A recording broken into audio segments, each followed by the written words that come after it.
আমাদের খোকন স্টাইরি চ্যানেলের সকল প্রকার পাঠ গল্প দেখতে আমাদের চ্যানেলটি সাবস্ক্রাইব করে পাশে থাকা বেল আইকনে ক্লিক করে অল নোটিফিকেশন অন করে দিন।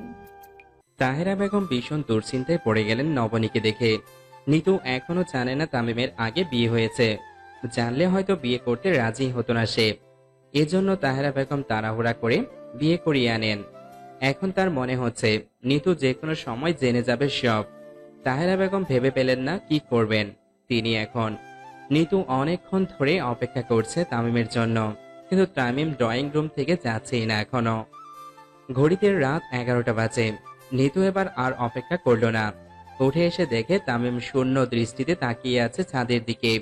নিতু এসে একটা ধাক্কা দিল তামিমকে, তারপর বলল, আমাকে একা রেখে তুমি এখানে এভাবে বসে আছো কেন? সমস্যা কি তোমার? তামিম জবাব দিতে পারল না। তার যে আসলে কি সমস্যা তা সে নিজেই ভেবে উঠতে পারছে না। নিতু কথা না বাড়িয়ে চলে গেল, তামিমও চলে গেল। পরনের পাঞ্জাবি খুলে শুয়ে পড়ল বিছানায়। নিতুকে বলল, আমার প্রচন্ড টায়ার্ড লাগছে নিতু, আজকে ঘুমাও। তুমিও টায়ার্ড? নিতু ভীষণ অবাক হলো তামিমের কথায়। যে লোকটা সারা দিন নিতুর সাথে ফিজিক্যাল রিলেশন করার জন্য ঘ্যান ঘ্যান করত, সে কিনা আজকে বিয়ে হয়ে আসার পরেও তার সাথে একটা কথাও বলছে না। অন্য সব তো পরের বিষয়। প্রচন্ড মেজাজ খারাপ হলো নিতুর। নিজেকে মনে হলো ফেল না কেউ। রেগে গিয়ে সেই অবস্থায় নিতু শুয়ে পড়ল। সকালে নিতুর ঘুম ভাঙল তাহেরা বেগমের ডাকে। ঘড়িতে সবে 7টা বাজে। নিতু বিরক্ত হলো। 8টার আগে নিতু ঘুম থেকে উঠে না। তাহেরা বেগমের ডাক শুনে নিতু বের হলো রুম থেকে শাড়ি চেঞ্জ করে। তাহেরা বেগম মিষ্টি হেসে বলল, নিতু মা, গহনাটি আমার কাছে দাও, আমি রেখে দিচ্ছি আমার আলমারিতে। নিতু ভীষণ অবাক হলো শুনে, তারপর বলল, কেন মা? আমি যথেষ্ট ম্যাচিউর একজন মেয়ে, নিজের জিনিস নিজে সামলে রাখতে পারি। ওগুলো আমার স্বামীর দেওয়া অর্নামেন্টস, ওগুলো আমার কাছেই থাকবে। তাহেরা বেগমের মনে হলো তার গালে যেন নিতু দুটো জুতার বাড়ি মেরেছে। এরকম মুখের উপর কেউ তাকে মুখের উপর জবাব দিবে তা সে কখনো ভাবতেও পারেনি। নিতু আর কথা না বলে চলে গেল। আজকে অনেকক্ষণ ঘুমাবে সে। 3 দিনের ছুটি পেয়েছে অফিস থেকে। এই 3 দিন ঘুমাবে সে। তাহেরা বেগমের সারা শরীর ঘামে ভিজে গেল। মনে মনে তাহেরা বেগম বললেন, আমি কি খাল কেটে কুমির নিয়ে এসেছি নাকি? সকালের অপমানের কথা তাহেরা বেগম ভুলেননি। একটু আগে খেতে বসে নিতুর করা বেয়াদবির কথাও মনে আছে তার। তাই রাতে 10টার সময় মধুর সুরে নিতুকে ডাকলেন তিনি। মিষ্টি হেসে বললেন, আমার পাটা ব্যথা করছে, একটু টিপে দাও তো মা। নিতু কথা না বাড়িয়ে পা টিপে দিতে লাগলো। নিতু 20 মিনিট পরে বলল, মা, আমি এবার যাই। তাহেরা বেগম করুণ সুরে বলল, আমার তো পা ব্যথা এখনো কমেনি। তাহেরা বেগমকে আর কথা বলার সুযোগ না দিয়ে নিতু চলে গেল রুমের দিকে। তাহেরা বেগম হতভম্ব হয়ে তাকিয়ে রইল নিতুর দিকে। তার এখনো বিশ্বাস হচ্ছে না নিতু তার মুখের উপর কথা বলে চলে গিয়েছে। রুমে গিয়ে দেখে তামিম স্মোক করছে বসে বসে। নিতু বুঝতে পারলো তামিমের কোনো একটা সমস্যা হয়েছে, নয়তো গতকাল থেকে এখনো এরকম ভরসা হারার মতো বসে থাকতো না। সারা দিনে নিতুর সাথে তেমন একটা কথাও বলেনি তামিম। দুপুরে ঘুম থেকে উঠে বের হয়ে গিয়েছে বাসা থেকে। যাবার সময় নিতুকে বলে গিয়েছে দুপুরে খেয়ে নিতে। নিতু দুপুরে খেয়ে নিয়েছে ঠিকই, কিন্তু খাবার তার মনের মতো হয়নি। এরা বাহিরের হোটেল থেকে খাবার এনে খায়, খাবার খুব একটা ভালো হয়নি। তবুও দুপুরের খাবারের পর নিতু চুপ হয়েছিল।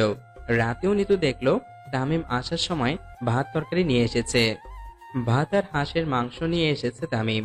নিতুর রাতের খাবারটা ভালো লাগলো ভীষণ। মাংস রান্নাটা বেশ ভালো হয়েছে। নিতু সবাইকে বেড়ে দিল খাবার। সবার প্লেটে 2টো করে মাংস দিয়ে নিজের রানের 2 পিস মাংস নিজের প্লেটে নিল। তাহেরা বেগম হাঁ করে তাকিয়ে রইলেন নিতুর কাণ্ড দেখে। এই বাসায় রানের 2 পিস মাংস লোবনা আর দিশার জন্য বরাদ্দ থাকে। লোবনা আর দিশাও তেমন হতভম্ব হয়ে তাকিয়ে রইল নিতুর দিকে। নিতু সেসব নিয়ে মাথা না ঘামিয়ে খেয়ে উঠল। খাবার পর তাহেরা নিতুকে বলল, বৌমা, আমাদের বাসায় মাংস রান্না হলে সবসময় দিশা আর লুবনা রানের পিস খায়, এরপর থেকে এই ভুল করো না। নিতু সোজা জবাব দিল, কি বলেন মা? আমি তো নিজেও রানের পিস না হলে খেতেই পারি না। তা তাহলে কিভাবে হবে? আচ্ছা, এবার থেকে তাহলে হাঁস মুরগি যাই আনুক, 2টা করে আনতে বলবেন আপনার ছেলেকে। তাহলে ওরা দুজন 2টো খাবে, আর আমি 2টো খেতে পারবো। তাহেরা বেগম মুখ কালো করে খাবার শেষ করলেন। নিতু এখনো এই বাসার হাবভাব বুঝতে পারছে না ভালো করে, তবে এটুকু বুঝতে পারছে তার শাশুড়ি খুব একটা সুবিধার মানুষ না। তামিমের পাশে বসে নিতু জিজ্ঞেস করলো, তোমার কি মন খারাপ? কোনো সমস্যা? আমার সাথে শেয়ার করো তাহলে। তুমি এভাবে চুপ হয়ে থাকলে আমি কিভাবে বুঝবো? বিয়েটা আমাদের দুজনের সম্মতিতে হয়েছে, এমন নয় যে জোর করে তোমাকে বিয়ে দেওয়া হয়েছে। তাহলে আমার সাথে এরকম ব্যবহার করার মানে কি? তামিম নিজেই বুঝতে পারছে না তার আসলে কি করা উচিত। নবনী যদি এত কাছে না থাকতো তবে তামিমের হয়তো কোনো অসুবিধা হতো না, একটু কষ্ট হলেও মানিয়ে নিত। কিন্তু এখন মাথায় বারবার নবনী ঘুরছে। এই প্রথমবার তামিম বুঝতে পারলো এক নারীতে আকৃষ্ট থাকার মতো সুখের পৃথিবীতে আর দ্বিতীয় কিচ্ছু নেই। বিয়ের আগে থেকে তার চান্স পেলে লাইন মারার স্বভাব ছিল, যে কারণে তামিমের মন নিচেও কনফিউজড হয়ে গেছে যে সে আসলে কাকে চায়, কাকে নিয়ে সুখী। বহুগামী হওয়াতে সবার কথায় মনে পড়ে তামিমের। এজন্য নবনী থাকতে মনে হয়েছে নিতু ভালো হবে তার জন্য, আর এখন নিতু আসায় মনে হচ্ছে নবনী তার জন্য বেস্ট ছিল। তামিম নিজেকে সামলানোর চেষ্টা করলেও নিজের মনে যাই চলুক নিতুকে তা বুঝতে দিবে না বলে ঠিক করলো। তাই জোর করে হেসে বলল, তেমন কিছু না নিতো, বাবার কথা মনে পড়ছে আসলে। বিয়ে করলাম অথচ বাবা তোমাকে দেখে যেতে পারিনি। বাবার এভাবে চলে যাওয়াটা আমি মানতে পারছি না। নিতু তামিমকে নিজের কাছে টেনে নিল। তামিম নিতুর শরীরে পারফিউমের হালকা ঘ্রাণ পেল। অন্য সময় এই ঘ্রাণ তামিমের মাথা ধরিয়ে দিত, কিন্তু আজকে তেমন কিছু হচ্ছে না। তবুও নিতুকে কিছু বুঝতে না দিয়ে তামিম এগুলো সামলে অনেকক্ষণ পরে নিতুর বুকের উপর মাথা রেখে শুয়ে পড়ল তামিম। নিতু ঘুমিয়ে পড়ল খুব তাড়াতাড়ি। তামিমের আর ঘুম এলো না সহজে। আজ সকালেও নিতুর ঘুম ভাঙল তাহেরা বেগমের ডাকাডাকিতে। রাতে দেরিতে ঘুম হয় নিতুর 2 চোখে রাজ্যের ঘুম এসে জমা হয়েছে। তার উপর মাঝখানে একবার উঠে গোসল করে নামাজ পড়ে শুয়েছে নিতু। তাহেরা বেগম এক নাগারে দরজায় নক করতে লাগলেন। নিতু তামিমকে ডেকে বলল, তোমার মা কি অ্যালার্ম ঘড়ির দায়িত্ব পালন করছে নাকি? ঘুমিয়েছি কতক্ষণ হলো যে উনি এভাবে ডাকছে? নতুন বিয়ে হলে ছেলের বউকে এভাবে সাত সকালে ডাকা যে অনুচিত, তা কি উনি জানে না? তামিম কি বলবে ভেবে পেল না। মায়ের এভাবে ডাকাটাকি যে অনুচিত তা তামিম বোঝে, কিন্তু তাই বলে নিতু এভাবে তার মাকে নিয়ে কথা বলাটাও তামিমের পছন্দ না। নিতুকে তাই রাগ না দেখিয়ে গম্ভীর মুখে বলল, মা এই পরিবারের কর্ত্রী, মা যা বলে সবাইকে তাই করতে হয় নিতু। এসব নিয়ে কখনো মায়ের সাথে তর্ক করবে না, আমার পছন্দ না। নিতু অবাক হয়ে বলল, না, আমি তো এসব মেনে নিব না। তোমার মা পরিবারের কর্ত্রী বলে ওনার যা মনে চায় তাই করবে, উচিত অনুচিত না ভেবে কাজ করবে। তুমি যদি আমাকে শাবানা টাইপের মেয়ে ভেবে থাকো, তবে আমি তোমাকে আগেই সরি বলে নিচ্ছি। আমি ওসব টলারেট করার মেয়ে না, আমি স্বাধীন চেতা মেয়ে। কেউ আমাকে ডোমিনেট করবে, আমি সেটা মোটেও সহ্য করব না। তুমি নিশ্চয়ই এটুকু বুঝেছ এতদিনে আমি অন্যের কথায় প্রভাবিত হই না। যদি হতাম তবে বিয়ের আগে তোমার কথা শুনে সুরসুর করে বিছানা পর্যন্ত চলে যেতাম। তোমাদের বাড়ির এইরকম অবস্থা হলে তুমি আমাকে আগেই বলে দিতে, আমি তাহলে বিয়ের আগেই ভেবে দেখতাম বিয়ে করাটা ঠিক হবে কিনা। তামিম নিতুর থেকে এরকম কথা প্রত্যাশা করেনি। এখন এরকম কথা শুনে তামিম বিস্মিত হয়ে গেল। তাহেরা বেগমের ধৈর্যের বাঁধ ভেঙে গেল নক করতে করতে। তারপর বিরক্ত হয়ে চলে গেলেন রুমের দিকে। তামিমও আজ ঘুম থেকে উঠে বাইরে থেকে নাস্তা আনতে পারেনি। 9টা বাজতেই দিশার চিৎকার শুরু হয়ে গেল। তার নাস্তা এখনো দেওয়া হয়নি। তাহেরা বেগম দিশার চিৎকার শুনে ছুটে গেলেন রান্নাঘরে দিশার জন্য নাস্তা বানাতে। আর সেই সাথে নিতুর 14 গোষ্ঠীর উদ্ধার করে ফেললেন। নিতু উঠে দেখলো দিশা নাস্তা করছে। শাশুড়িকে ডাক দিয়ে নিতু বলল, মা, আমার নাস্তাটা দিয়ে যান, ভীষণ খিদে লেগেছে আমারও। তাহেরা বেগম লবণার জন্য লুডুস বানালেন। সেখান থেকে অর্ধেকের কম নিতুকে এনে দিলেন। নিতু দেখলো পিরিজের লুডুস অল্প পরিমাণে। নিতু বুঝলো এই মহিলা আসলে সুবিধাজনক না। নিজেরটা খেয়ে নিতু কিচেনে গিয়ে বাকি লুডুসটাও নিয়ে নিল। তারপর তাহেরার রুমে গিয়ে বিছানায় পা তুলে বসে বলল, নুডলস ভীষণ ভালো হয়েছে মা। আমি তো কড়াইতে রাখা বাকিটাও নিয়ে নিয়েছি। তাহেরা বেগম চমকালেন। এতটুকু নিজের মেয়ের জন্য রেখেছিলেন তিনি। বাসার সব ঠিক করার পর নবনী, চৈতালি আর ফাল্গুনীকে নিয়ে বনানীর একটা স্কুলে ভর্তি করিয়ে এলো। তারপর বাসায় এসে ভাবতে লাগলো কিছু একটা করতে হবে, এভাবে তো দিন যাবে না। এসব গহনার টাকা একদিন ওদের ফেরত দিয়ে দিতে হবে, কিন্তু তার জন্য কিছু একটা করা দরকার তার। চাকরির কথা মনে পড়তেই নবনীর মন খারাপ হলো ভীষণ। তামিম তাকে বলেছিল নিতু সোনার ডিম পাড়া হাঁস, 25,000 টাকা বেতন পায়, অথচ নবনীর নিজের 10 টাকাও নেই। চাকরি তো আর বললেই হয়ে যায় না। তাই নবনী সিদ্ধান্ত নিল আপাতত টিউশন করাবে আর এর মধ্যে চাকরি খুঁজবে, চাকরির জন্য পড়বে। সাহস করে বের হলো নবনী 10টার দিকে বাসা থেকে একা। কোথায় যাবে, কার কাছে বলবে তাকে একটা টিউশন জোগাড় করে দিতে? খুঁজে পেল না নবনী। তবুও হাঁটতে লাগলো উদ্দেশ্যহীনের মতো। নবনীর নজর রাস্তার পাশের দেয়ালে, পিলারে, এসব জায়গায় সব সময় লিফলেট দেখা যায় শিক্ষক চেয়ে। দেখতে দেখতে নবনীর নজর গেল 6 থেকে 7 বছর বয়সে একটা ছেলে দুষ্টুমি করতে করতে রাস্তার মাঝখানে চলে যাচ্ছে। অপর দিক থেকে ধেয়ে আসা বাসটা দেখে নবনী আর্তনাদ করে উঠে ছুটলো বাচ্চাটিকে বাঁচাতে। ততক্ষণে বাচ্চার মায়েরও চিৎকার শুরু হয়ে গিয়েছে। ঝড়ের মতো নবনী ছেলেটাকে জড়িয়ে নিয়ে রাস্তায় পড়ে যায়। নবনীর পাশ ঘেঁষে বাসটি চলে যায়। রাস্তায় শুয়ে নবনী টের পায় তার হার্টবিট বেড়ে গেছে কয়েক গুণ। একটুর জন্য কত বড় দুর্ঘটনা ঘটে যেতে পারত। আল্লাহর রক্ষা না করলে আর বাঁচার উপায় ছিল না দুজনের।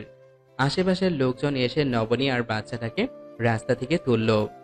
ভারী শাড়ি পরা এক মহিলা এসে বাচ্চাটাকে বুকে জড়িয়ে ধরে ব্যাকুল হয়ে কাঁদতে লাগলেন। নবনী বুঝল বাচ্চাটা এই মহিলার। কিছুক্ষণ কান্নার পর মহিলাটি নবনীর দিকে তাকালেন, কিছুটা লজ্জিত হয়ে বললেন, মাফ করবেন, বাচ্চার জন্য কাঁদতে গিয়ে আপনার কথাই ভুলে গেছি। আপনার তো কপালে আঘাত লেগেছে, আমার সাথে চলুন হসপিটালে নিয়ে যাই। নবনী কপালে হাত দিয়ে দেখল সত্যি কপাল কেটে গেছে। হেসে বলল, না তা লাগবে না, আমি নিজেই যেতে পারবো। আপনি বাচ্চার দিকে আরেকটু ভালো করে খেয়াল রাখবেন, রাস্তায় বের হলে বাচ্চার হাত ছাড়বেন না। মহিলাটি নবনীর হাত ধরে বলল, আপনি আগে আমার সাথে চলুন প্লিজ। আপনার জন্য কিছু করতে না পারলে আমার ভীষণ খারাপ লাগবে। প্লিজ না করবেন না প্লিজ। আর আমি আসলে ওর বাবার সাথে কথা বলছিলাম ফোনে। ছেলেটা হাত ছেড়ে কখন যে চলে এলো বুঝতে পারিনি। প্লিজ আসুন আপনি। নবনীকে আর কোনো কথা বলতে না দিয়ে হাত ধরে টেনে নিয়ে গেল। নবনীর আঘাত তেমন গুরুতর না, ব্যান্ডেজ করে দিয়েছে ডাক্তার। মহিলাটি নবনীকে জিজ্ঞেস করলো, আপনার নাম কি? এতক্ষণে নামও জানা হলো না। নবনী বলল, নবনী আমার নাম। মহিলাটি বলল, আমি শিমলা, আর আমার ছেলের নাম মীর। আপনি থাকেন কোথায়? নবনী বলল, বনানীতেই থাকি। শিমলা বলল, আমরা তো বনানীতেই থাকি। কি করেন আপনি? নবনী কিছুটা বিব্রত বোধ করলো এই প্রশ্নের জবাব দিতে। ইতস্তত বোধ করে বলল, আপাতত কিছুই করছি না, চাকরি খুঁজছি। অনার্স শেষ করেছি, সামনের বছর মাস্টার্স এ অ্যাডমিশন নিব। বের হয়েছি টিউশন খুঁজতে। শিমলা নবনীর হাত চেপে ধরে বলল, কি আশ্চর্য, আমিও তো আমার ছেলের জন্য একজন টিচার খুঁজছি। নীরকে পড়াবার জন্য তেমন কোনো টিচার পাচ্ছি না। ছেলেটা ভীষণ দুষ্টু বলে কোনো টিচার টিকে না। আপনি একটু চেষ্টা করে দেখুন না প্লিজ। নবনী ছেলেটির দিকে তাকালো। ফর্সা গোলগাল মুখ দেখলে মনে হয় এই পৃথিবীতে বুঝি এর চেয়ে শান্ত বাচ্চা আর দুটি নেই। নবনীকে চুপ থাকতে দেখে শিমলা নবনীর হাত চেপে ধরে বলল, প্লিজ না করবেন না, একবার চেষ্টা করে দেখুন। আপনার সম্মানী নিয়ে ভাববেন না, আপনি শুধু একবার আমার ছেলেটাকে পড়াতে আসেন। নবনী কিছুক্ষণ ভেবে রাজি হয়ে গেল। ঠিক করা হলো আগামী কাল থেকে নবনীর নীরকে পড়াতে যাবে। শিমলা নবনীকে নিজেদের বাড়িতে করে নিয়ে বাসা দেখিয়ে এলো। নবনী গেটের ভিতর আর গেল না, বাইরে থেকে বাসা দেখে চলে এলো। শিমলা জোর করেও নিতে পারল না ভেতরে। নবনী বাসায় ফিরতেই তামিমের সাথে দেখা হয়ে গেল। তামিম বের হচ্ছে বাসা থেকে। নবনী দাঁড়িয়েছিল কলিং বেল বাজিয়ে ভেতর থেকে দরজা খোলার অপেক্ষায়।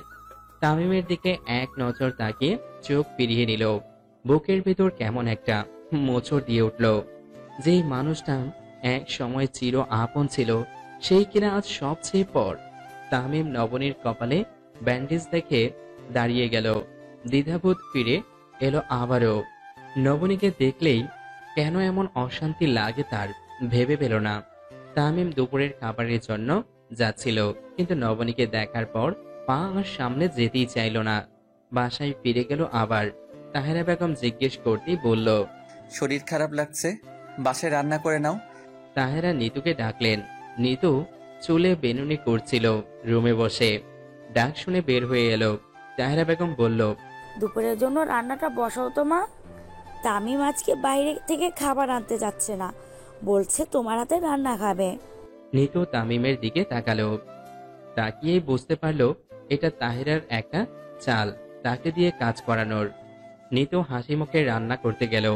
বিকেলে খেতে বসে তাহেরা বেগম চমকে গেলেন। সব খাবারে লবণ বেশি দেওয়া। নিতু মুচকি হেসে নীরবে খেতে লাগলেন। কষ্ট হলো খাবে সে, তাকে দিয়ে রান্না করানোর মজা সে বোঝাবে এভাবে। তাহেরা চোখ সরু করে তাকিয়ে রইল নিতুর দিকে। নিতু মনে মনে বলল, আপনি যেমন বুড়ো ওল, আমি তেমন বাঘা তেঁতুল। আজ টিউশনিতে নবনীর প্রথম দিন। নবনী হঠাৎ করে ভীষণ নার্ভাস লাগছে। বিয়ের আগেও নবনী টিউশন করিয়েছে, তখন এত নার্ভাস লাগেনি। নবনী একটা সাদা রঙের থ্রি পিস পরে বের হয়েছে বাসা থেকে। বিকেল 4টা থেকে 5টা পর্যন্ত পড়াবে নীরকে। বিকেলের উত্তাপহীন রোদেও নবনী ঘামছে। রিস্কা না নিয়ে নবনী হেঁটে গেল। যেতে যেতে ভাবতে লাগলো, টিউশনি করিয়ে কত টাকা পাবে। শিমলা যদিও বেতনের কথা বলেনি, তবুও নবনী ভেবে নিয়েছে 2 থেকে 2,500 টাকার বেশি হবে না। অথচ ফ্ল্যাট ভাড়ায় মাসে 35,000 টাকা। মাথায় এক রাজ্যের চিন্তা নিয়ে নবনী হাঁটতে লাগলো। শান্তির নীর বাসার সামনে এসে নবনী একটু জিরিয়ে নিল। গেটের দারোয়ানকে নবনী নিজের পরিচয় দিতেই দারোয়ান গেট খুলে দিল। ভিতরে ঢোকে নবনী চমকে গেল। ডুপ্লেক্স বাড়িটি বাহিরে থেকে দেখা না গেলেও ভিতরে ঢুকে দেখলে মাথা ঘুরে যাবে ফুল বাগান দেখে। সামনে ফুলের বাগান, অন্য পাশে একটা জলপরীর মূর্তি। বাগানে বসার জন্য চেয়ার টেবিল রাখা আছে। ফুলের বাগানের দিকে তাকিয়ে নবনীর ভীষণ ভালো লাগলো। এত ঝোপালো গোলাপ নবনী আগে দেখেনি। বাহিরের রঙের গোলাপ দেখে নবনীর ইচ্ছে হলো গিয়ে জড়িয়ে ধরতে। শিমলা মেইন দরজার সামনে দাঁড়িয়েছিল। নবনীকে দেখে উজ্জ্বল কিশোরীর মতো ছুটে এলো। এসেই নবনীকে জড়িয়ে ধরলো, যেন দুজন কতদিনের চেনা কেউ। নিজে থেকেই বলতে লাগলো, আরে আমি সেই সকাল থেকে অপেক্ষা করছি তোমার জন্য, দিন কাটছে না যেন। এত দেরিতে এলে কেন? আরো আগে আসতে। নবনী বুঝতে পারলো না শিমলা এত উৎসিত কেন নবনীকে দেখে। বাড়ির ভেতরে ঢুকে নবনী বুঝতে পারলো এরা বেশ ধনী। দেয়ালে বিভিন্ন পেন্টিং লাগানো আছে, যা এদের অভিজাত্যের বহিত্ব প্রকাশ।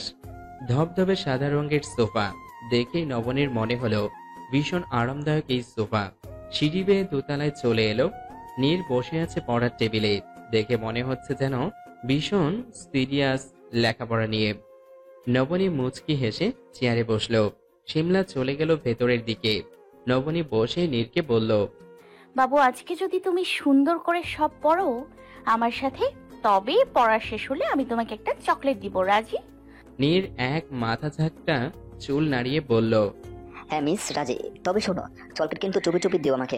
মাম্মাম দেখলে আমাকে না দিয়ে খেয়ে ফেলবে। মাম্মাম একটু ছোটা তো, কাউকে বলো না যেন, এটা একটা সিক্রেট। নবনী হেসে ফিসফিস করে বলল। ওকে বাবু, বলবো না।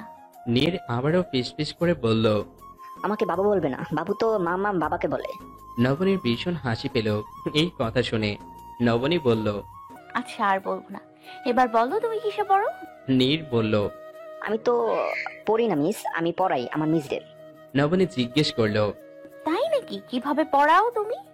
নীর গলা খাদে নামিয়ে বলল, আমাদের বাসায় মিসেরা কেউ কোনো পড়া পারে না।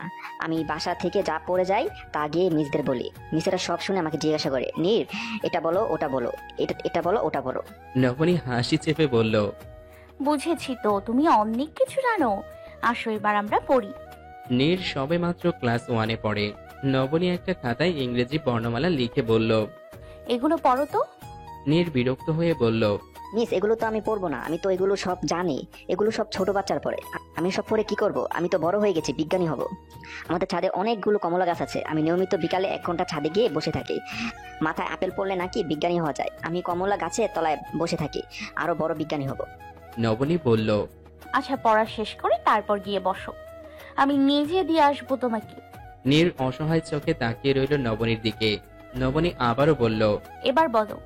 নীর কিছুক্ষণ চুপ করে থেকে এ থেকে ই পর্যন্ত বলল, তারপর বলল, আচ্ছা মিস, আমি এখন একটু চিন্তা করতে বসবো, আপনি আমাকে ডিস্টার্ব করবেন না। আমাকে বিজ্ঞানী হতে তো হবে, তাই বেশি বেশি ভাবনা চিন্তা করতে হবে।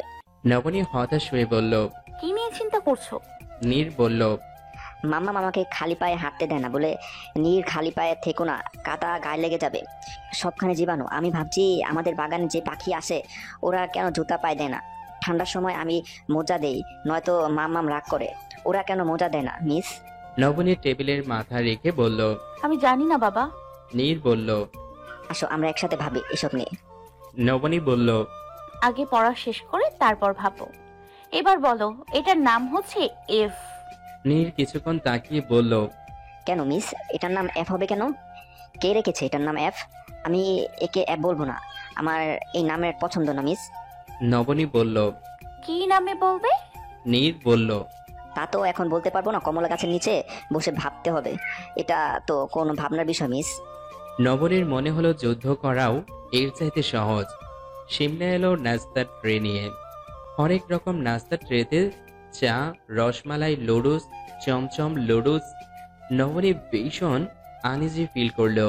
সিমলার দিকে তাকিয়ে বলল, এক গ্লাস পানি ছাড়া আমি আর কিছুই খাবো না প্লিজ। আপনি নেক্সট টাইম থেকে আর এসব করবেন না।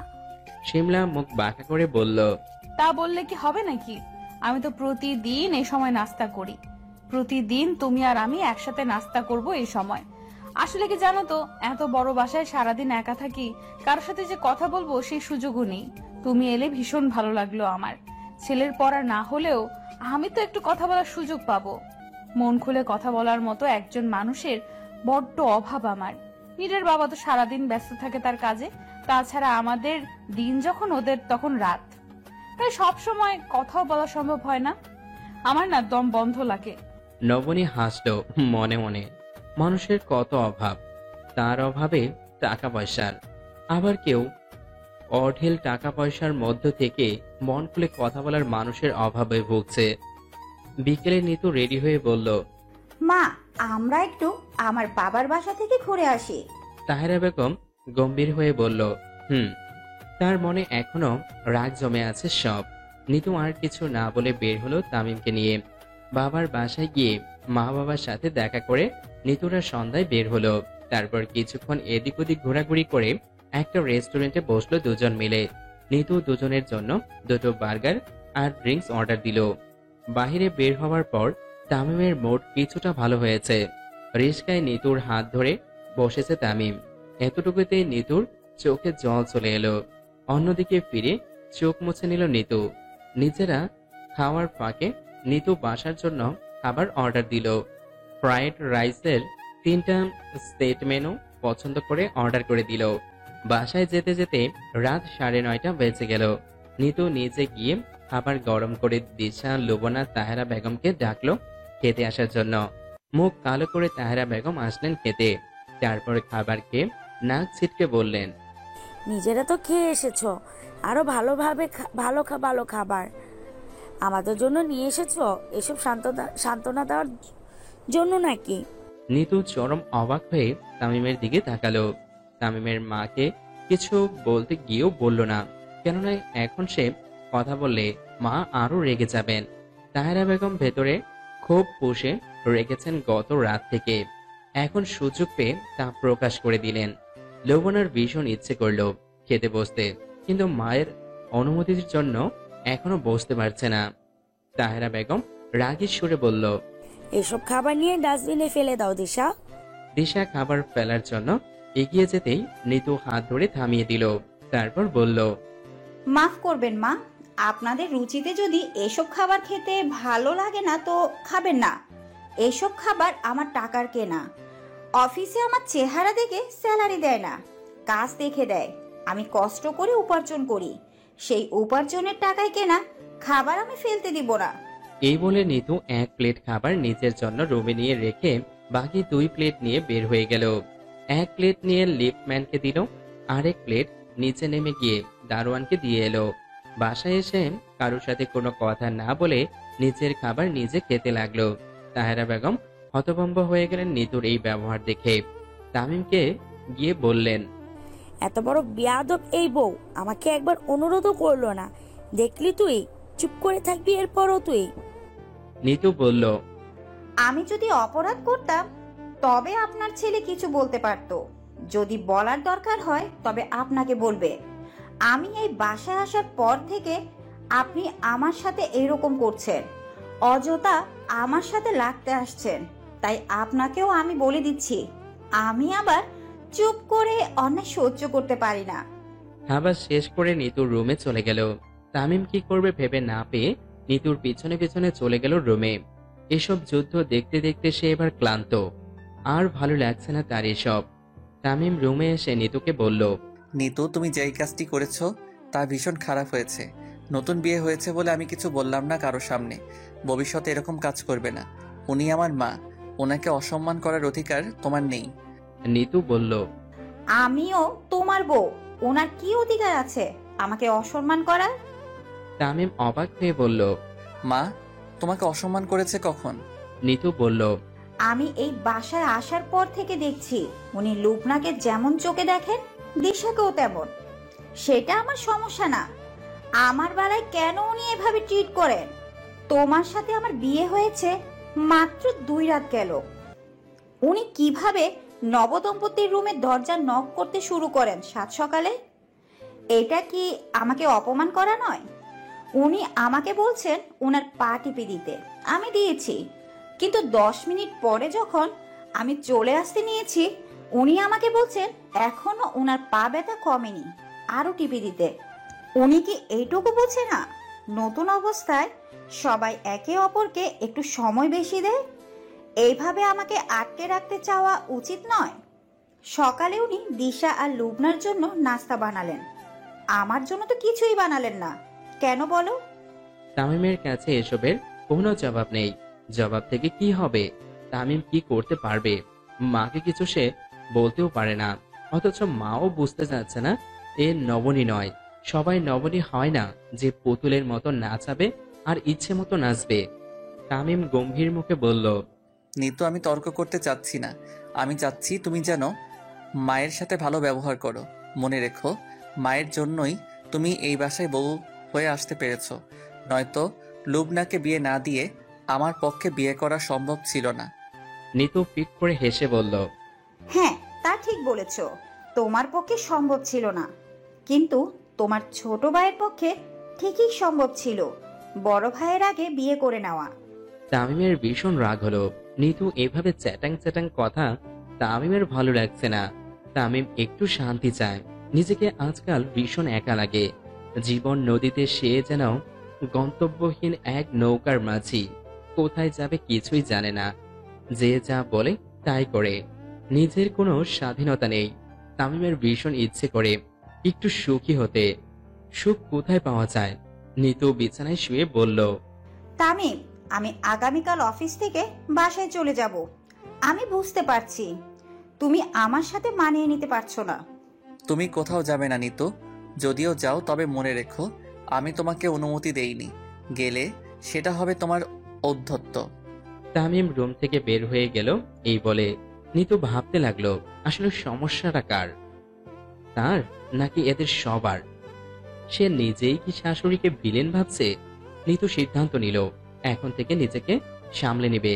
শাশুড়ির সাথে এভাবে কথা বলবে না। হয়তো মানুষটা ভালোই, স্বামীর শোকে এরকম করছে। নিতু ভালো ব্যবহার করলে তিনিও ভালো ব্যবহার করবেন। গত রাতে বৃষ্টি হয়েছে, রাস্তাঘাটে পানি জমে আছে। নবনী সকাল সকাল বের হয়েছে বাসা থেকে। গতকাল ফেসবুকে একটা ভিডিও দেখে একটা বিজনেসের আইডিয়া মাথায় এসেছে। আজকাল মানুষ বাসায় বসেই ব্যবসা করছে। নবনী ভাবছে, তবে আমিও একটু চেষ্টা করে দেখি। মার্কেট থেকে বিভিন্ন রঙের 10টা শাড়ি কিনলো নবনী। প্লেন শাড়ি, কোনো ডিজাইন ছাড়া কাঁথা সেলাই করার জন্য। সেই সাথে বেশ কিছু সুতা, লেস, কিছু চুমকি, ফ্রেম, কলম, পেন্সিল, চক সব নিয়ে বাসার দিকে হাঁটা শুরু করলো। নিজের স্বপ্ন নিয়ে ভাবতে গিয়ে এতটাই নিমগ্ন হয়ে গেল যে একটা পাঁজরও কখন যে তার গায়ে কাঁদা ছিটিয়ে দিয়েছে খেয়াল করলো না। খেয়াল হতেই নবনীর ফর্সা মুখখানা রাগে লাল হয়ে গেল। গাড়ির চালকও ততক্ষণে গাড়ি থামিয়ে নেমে এসেছে। নবনীর সামনে এসে বলল, আমি খুবই দুঃখিত ম্যাডাম, আমি খেয়াল করিনি আপনাকে। নবনীর ভীষণ রাগ হলো।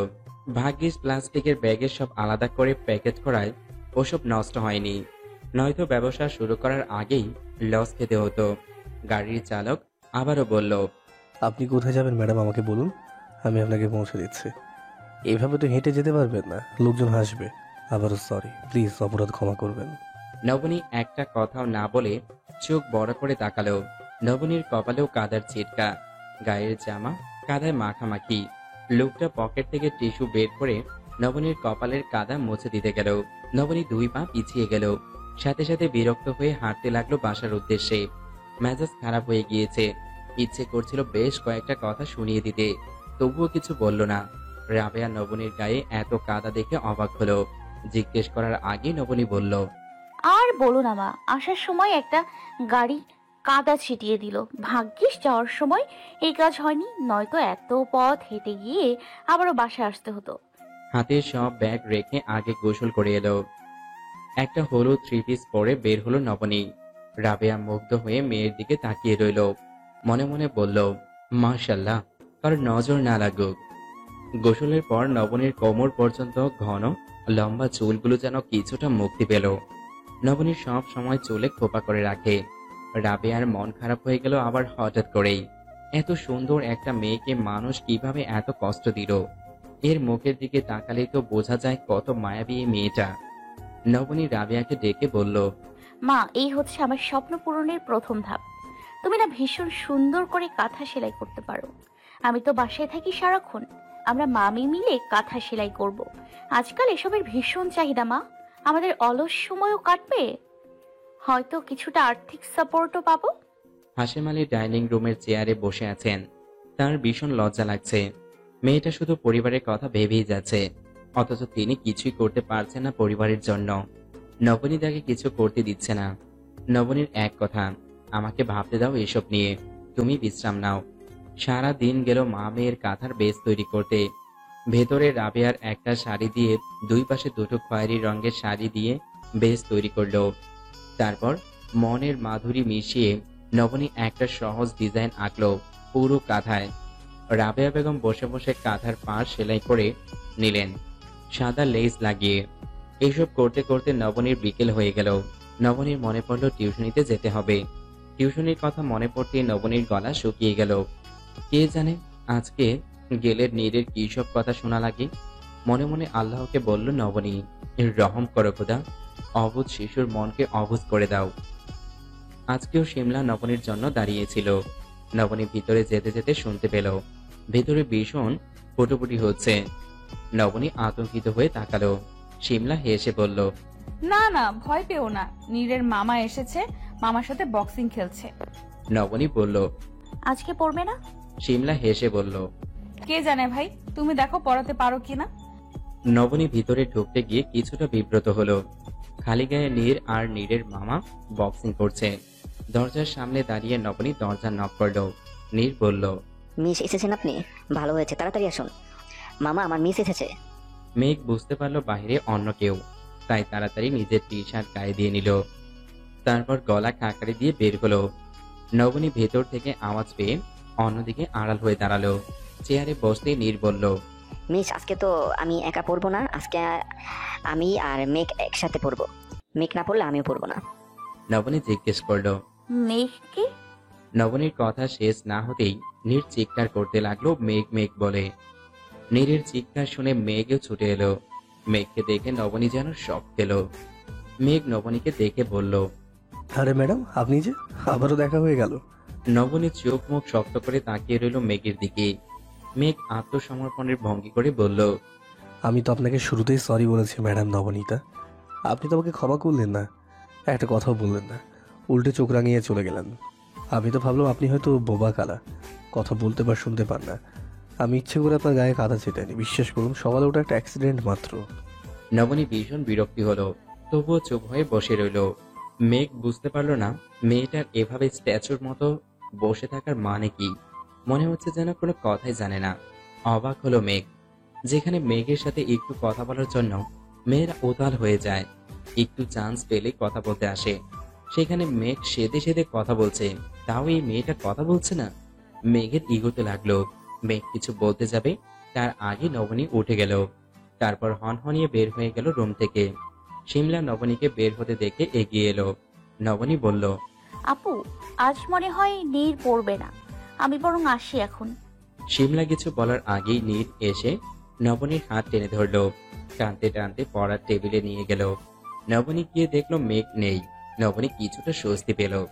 তারপর ইংরেজি বর্ণমালা লিখে দেওয়ার গতকালের সেই খাতাটা নিয়ে বলল। আসো, মিসের সাথে এগুলো পড়ো। নীর মাথা নাড়িয়ে বলল, এগুলো তো গতকাল পড়ছি মিস, আজকে অন্য কিছু পড়ান। নবনী ছোট হাতের ইংরেজি বর্ণমালা লিখে দিয়ে বলল, এগুলো হচ্ছে ছোট হাতের ABCD, আজকে আমরা এগুলো পড়বো। নীর বিরক্ত হয়ে বলল, উফ মিস, আমি তো দেখছি আপনি এগুলো আপনার বড় হাত দিয়ে লিখছেন, ছোট হাত দিয়ে কিভাবে লিখবো?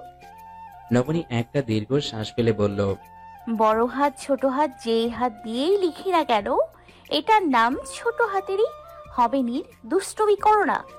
নীর কিছুক্ষণ নবনীর সাথে পড়ল, তারপর একটা সময় পর্যন্ত পড়ে বলল, মিস, আচ্ছা এগুলোকে আবিষ্কার করেছে কে? সে এত বোকা কেন? ছোট হাতের সরে অ সরে আ ক খ এসব বানিয়ে নি কেন? মিস, আমি এখন পড়বো না, আমি ছোট হাতের অ আ ক খ নিয়ে ভাবতে বসবো, আমি এগুলো আবিষ্কার করবো এখন। নবনী চোখ রাঙিয়ে বলল। দুষ্টুমি করে না নীর, আসো পড়বো। নীর নবনীর কথা শেষ হবার আগেই ছুটে বের হয়ে গেল। নবনী ভেবে পাচ্ছে না একে কিভাবে পড়াবে। শিমলা এসে নবনীকে ডেকে নিয়ে গেল চা খাবার জন্য। যদিও শিমলা বুঝতে পেরেছে নবনী আজও গতকালের মতো এক গ্লাস পানি খাবে।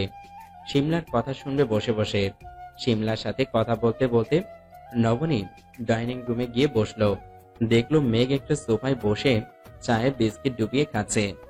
নবনীকে দেখে বলল, উনি কে রে আপা, তোর নবনী মিস? শিমলা হেসে বলল। হ্যাঁ, উনিই সেই মিস। মেঘ বলল, উনি কথা বলতে পারে? দাদা পোকা নেই তো আবার? শিমলা আশ্চর্য হয়ে বলল। কি বলিস এসব? মেঘ বলল, আমি কতক্ষণ ধরে ওনার সাথে কথা বললাম, উনি কোনো জবাবই দিল না, তাই ভাবলাম হয়তো দাঁতে পোকা হয়েছে। নবনীর ভীষণ বিরক্ত লাগলো এসব ফালতু আলাপ শুনে। উঠে দাঁড়িয়ে বলল, আমি আজ আসি আপা। অনুমতির অপেক্ষা না করেই বের হয়ে গেল। শিমলা আর মেঘ মামাতো ফুফাতো ভাই বোন, দুজনের মধ্যে ভাই বোনের মতো সম্পর্ক। বিশেষ করে মেঘের সাথে নীরের সম্পর্ক ভীষণ ভালো। গতকাল নীরের দুর্ঘটনা ঘটার কথা শুনে মেঘ চলে এসেছে নীরকে দেখতে। নবনী বের হতে মেঘ বলল, এই মেয়ে নাকি অন্য কিছু আপা?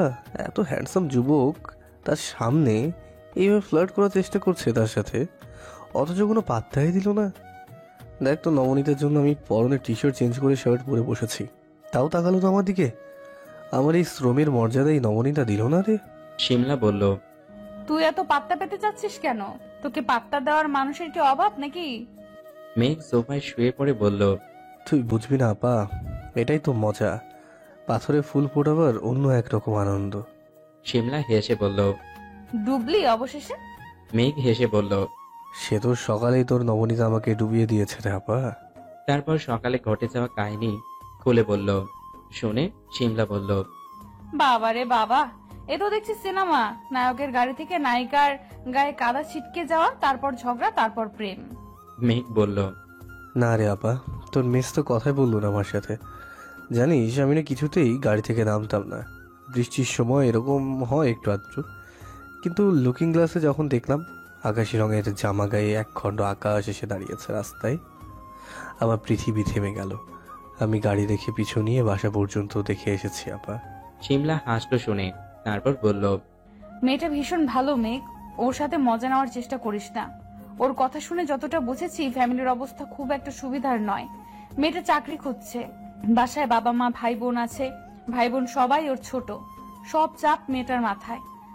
আমার এত ভালো লেগেছে ওর সাথে কথা বলে যে নিজের টিচার হবার জন্য এক প্রকার জোর করতে লাগলাম। মেঘ হেসে বলল, তো ভাই আছে না আপা? ভাবনা কিসের? আবার অফিসে ওকে চাকরির ব্যবস্থা করে দেবো। শিমলা বলল, মেয়েটার প্রবল আত্মসম্মান বোধ মেঘ। গতকাল আমি এত কিছু নাস্তা দিলাম, এত ইমোশনাল কথা বললাম, তবুও সে পানি ছাড়া আর কিছুই খায়নি। যদি বুঝতে পারে তুই দয়া দেখিয়ে চাকরি দিচ্ছিস তবে কিছুতেই করবে বলে মনে হয় না। মেঘ বলল, আপা আমি সিরিয়াসলি বলছি, আমার অফিসে একজন পিএ লাগবে আমার। আমি বিজ্ঞাপনও দিয়েছি। ও যেহেতু ট্রাই করছে চাকরির জন্য, ওকে বল না আমার অফিসে ও আবেদন করতে। ইন্টারভিউ নেবে বাবা। তোর মামাকে তো তুই জানিস, উনি নিশ্চয়ই স্বজন প্রীতি করার লোক নয়। যদি টিকে যায় আমার জন্য গুড লাক, না টিকলেও অসুবিধা নেই, আমি অন্যভাবে নবনীতাকে দেখার ব্যবস্থা করে নেবো। তবু এই নবনীতার গম্ভীর চেহারা আমি দেখব, কতদিন এইভাবে গম্ভীর হয়ে থাকতে পারে আমি দেখব সেটা। নবনী শিমলার কথা মতো সিভি জমা দিয়েছে SM ইন্টারন্যাশনাল কোম্পানিতে। শিমলাই তাকে ওদের ওয়েবসাইটের ভ্যাকেন্সি দেখে সিভি জমা দেওয়ার কথা বলেছিল। আরো কয়েক জায়গায় নবনী সিভি জমা দিয়ে রেখেছে, কিন্তু কোনো ডাক আসছে না। 28 তারিখ দুপুরে নবনী মেল পেল, আজকে তার ইন্টারভিউ SM ইন্টারন্যাশনালে। দুরু দুরু বুকে নবনী রেডি হতে গেল।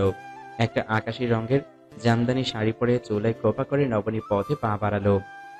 SM ইন্টারন্যাশনালে এসে নবনীর গলা শুকিয়ে কাঠ হয়ে গেল। 7, 8, 9 তলা নিয়ে এদের অফিস, এত সুন্দর ডেকোরেশন করা দেখে নবনীর মনে হলো এখানে চাকরি পাওয়া অসম্ভব। ওয়েটিং রুমে মোট 25 জন ক্যান্ডিডেট অপেক্ষা করছে তাদের ডাক করার। নবনী দেখলো সবাই ভীষণ সিরিয়াস হয়ে বসে আছে। মুখের দিকে তাকিয়ে বোঝা যাচ্ছে এরা কতটা কনফিডেন্স। নবনীর কান্না পেল এসব দেখে। তার নিজেকে মনে হলো সবচেয়ে অপদার্থ। নবনীর সামনের চেয়ারে বসে থাকা মেয়েটার হঠাৎ করে বুকে ব্যথা শুরু হলো। ওইদিকে ইন্টারভিউর জন্য নাম ডাকা শুরু হয়েছে। মেয়েটাকে সাহায্য করার জন্য কেউ এগিয়ে আসছে না। নবনী বসে থাকতে পারল না।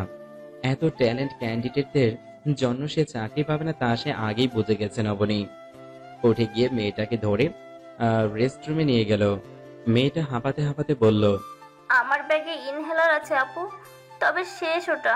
বাইরে থেকে আমাকে একটা ইনহেলার এনে দিন প্লিজ, আমার ভীষণ কষ্ট হচ্ছে। মেয়েটার অবস্থা দেখে নবনীর ভীষণ খারাপ লাগলো।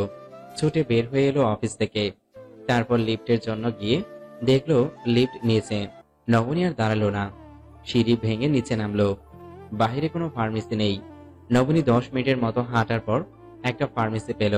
দ্রুত একটা ইনহেলার নিয়ে আবারও ছুটলো অফিসের দিকে। এবার এসে দেখে লিফট উপরে আছে 17 তলায়। নবনী 1 সেকেন্ডের সময় ও দাঁড়িয়ে থেকে নষ্ট করতে চায় না। হাঁপাতে হাঁপাতে উপরে উঠতে লাগলো। 7 তলায় আসতেই নবনীর পা যেন অবশ হয়ে এলো। মনে জোর সঞ্চয় করে নবনীর রেস্টরুমে গেল। গিয়ে দেখে মেয়েটা এখনো ছটফট করছে। নবনী ইনহেলার দিতেই নিঃশ্বাস নিল মেয়েটা। কিছুক্ষণ পর মেয়েটা সুস্থ হলো। নবনী যেন ঘাম দিয়ে জ্বর ছেড়ে গেল। মেয়েটাকে নিয়ে ওয়েটিং রুমে আসতেই দেখে এখনো ইন্টারভিউ চলছে। নবনী এসে দাঁড়াতে না দাঁড়াতেই নবনীকে ডাকা হলো। দোয়া ইউনিস পরে নবনী ভিতরে এগিয়ে গেল। শফিক আহমেদ একা বসে আছেন কেবিনে, তার সামনে একটা ল্যাপটপ। নবনী গিয়ে সালাম দিতেই তিনি বসতে বললেন। ধন্যবাদ জানিয়ে নবনী বসলো। শফিক আহমেদ নবনীকে কৌশলাদি জিজ্ঞেস করে বলল, শুধু একটা প্রশ্ন করব, আইকিউ টেস্ট। প্রচলিত একটা প্রশ্ন, সবাই জানে তবুও জিজ্ঞেস করছি, বাংলায় কোন শব্দটিকে আমরা ভুল লিখি? নবনী এই প্রশ্নের উত্তর জানে। ব্যাংকে আবেদন করার পর পড়েছিল। মিষ্টি হেসে বলল, ভুল শব্দটা। শফিক আহমেদ বললেন, এবার আপনি যেতে পারেন। একে একে সবার ইন্টারভিউ নেওয়া হলো। সবাই বসে অপেক্ষা করতে লাগলো ফলাফল জানার জন্য।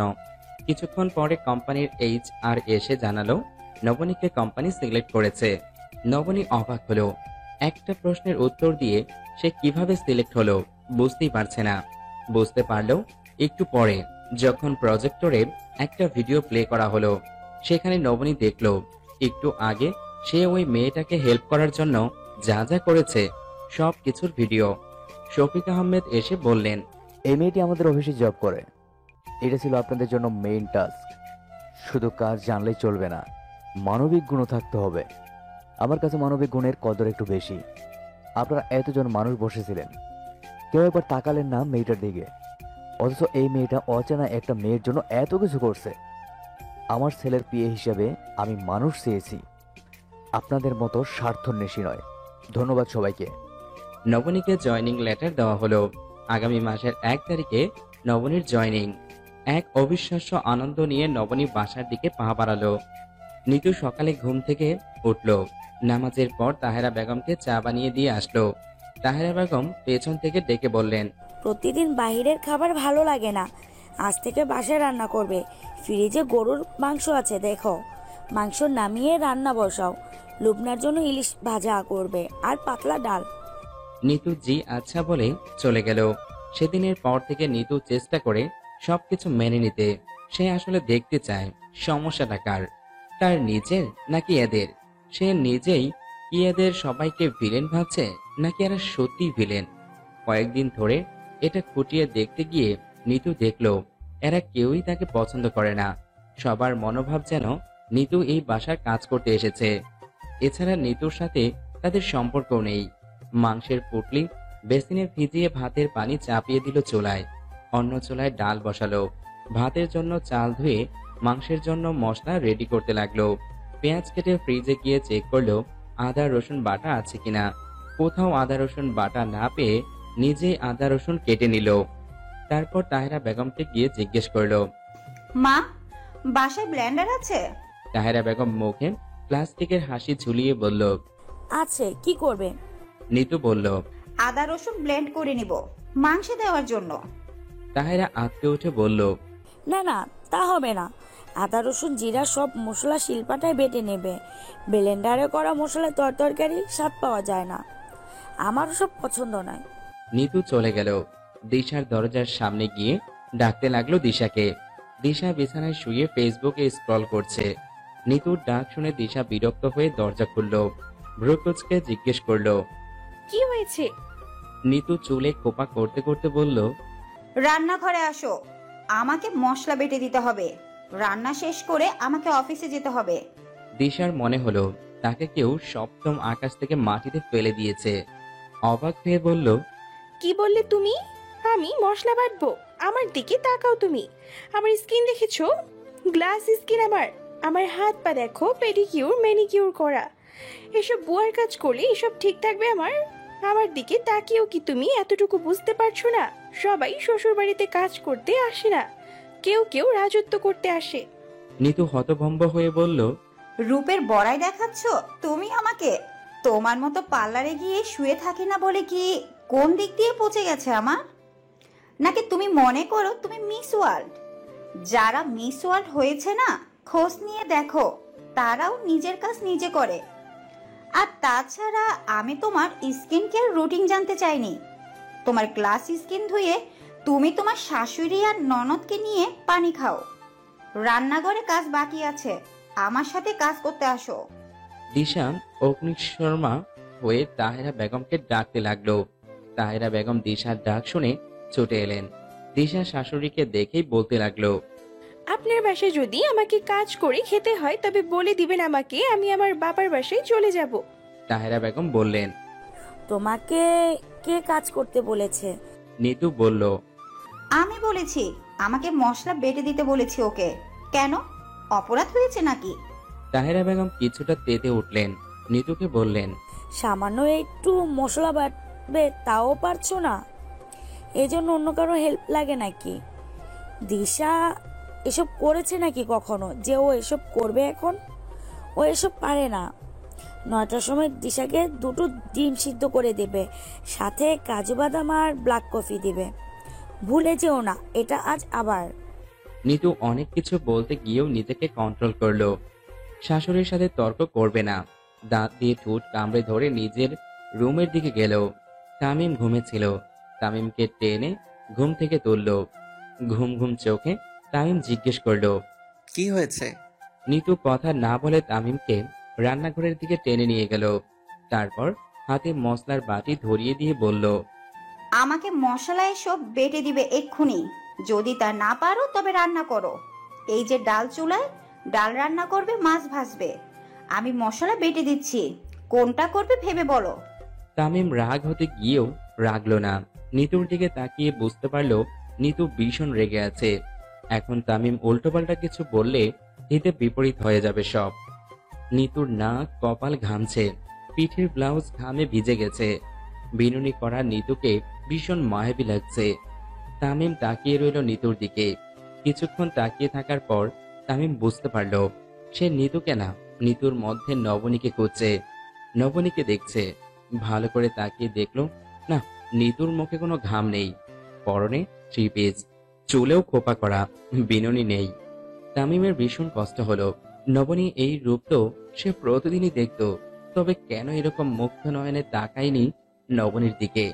কি ক্ষতি হতো যদি একদিন ঘেমে ভিজে যাওয়া মুখখানার ঘাম মুছে দিত নিজের হাতে, অথবা আদর করে নবনীর লম্বা চুলগুলো বেনুনি থেকে মুক্ত করে দিত?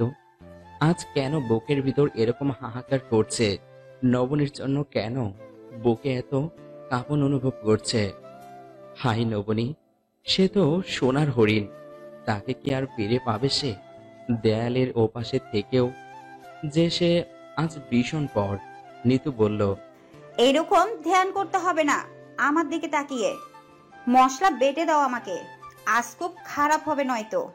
তোমার মাকে আমি কিছু বলবো না, তবে তোমাকে আমি ছাড়বো না আজ। দুনিয়ার সব মানুষ মশলা ব্লেন্ড করে নেয়, তোমার মায়ের তাতে আবার নখরা দেখা দিয়েছে।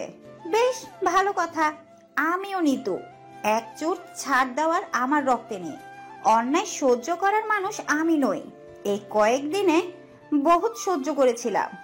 তামিম বুঝতে পারল আজ আর রক্ষা নেই তার।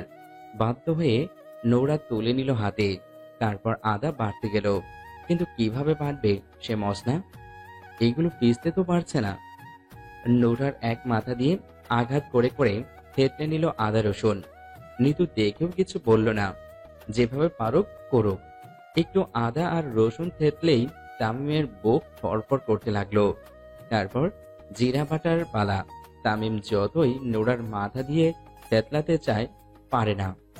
বুঝতে পারলো তামিম এগুলোকে বাড়তে হবে, উপায় নেই। 2 হাতে নোরার 2 পাশ ধরে তামিম যতই বাড়তে চায় কিছুতেই পারে না। একটু পেস্ট হয়তো, তার সাথে অনেকটা গোটা জিরা নোরার ওপাশে চলে যায়। 30 মিনিট জিরার সাথে যুদ্ধ করার পর তামিম সেই পেস্ট করলো জিরার, তাতে তার নিজেরই হাসি পেল।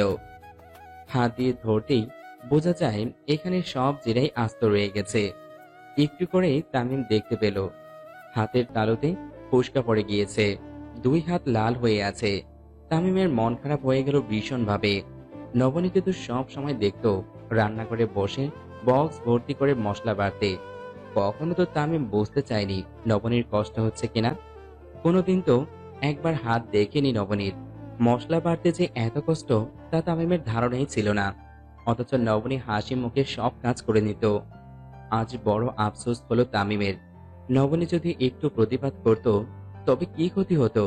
এভাবে হয়তো নবনীকে হারাতে হতো না তামিমের আর। তাহেরা বেগম রান্নাঘরের সামনে এসে দেখলেন তার ছেলে বসে বসে মশলা বাড়ছে। চমকে উঠলেন তাহেরা বেগম। দৌড়ে এসে ছেলেকে বললেন, এসব কি করছিস তুই এখানে? তোকে কে বলেছে এসব কাজ করতে? এসব মেয়েদের কাজ তুই কেন করতে গেলি? নিতুর পক্ষে আর চুপ করে থাকা সম্ভব হলো না। মাথায় রক্ত উঠে গেল নিতুর। নিতু মাছ ভেজে মাংস বসালো রান্নার জন্য। তারপর মাংস কষতে দিয়ে পেছন ফিরে বলল, আমি বলেছি মা, আমার স্বামীকে আমাকে মশলা বেটে দিতে। স্ত্রীর কাজে সাহায্য করা তো রাসূলের সুন্নত। আপনার পুত্রবধূকে দিয়ে তো কিছু করানো যাবে না, তার স্কিন নষ্ট হয়ে যাবে বলে। বাসায় গ্লাস নেই, তাই সবাই ওর গ্লাস স্কিনের চেহারা দেখে। ওই গ্লাস স্কিনের দাগ পড়লে তো আপনাদের গায়ে সেই দাগ লেগে যাবে।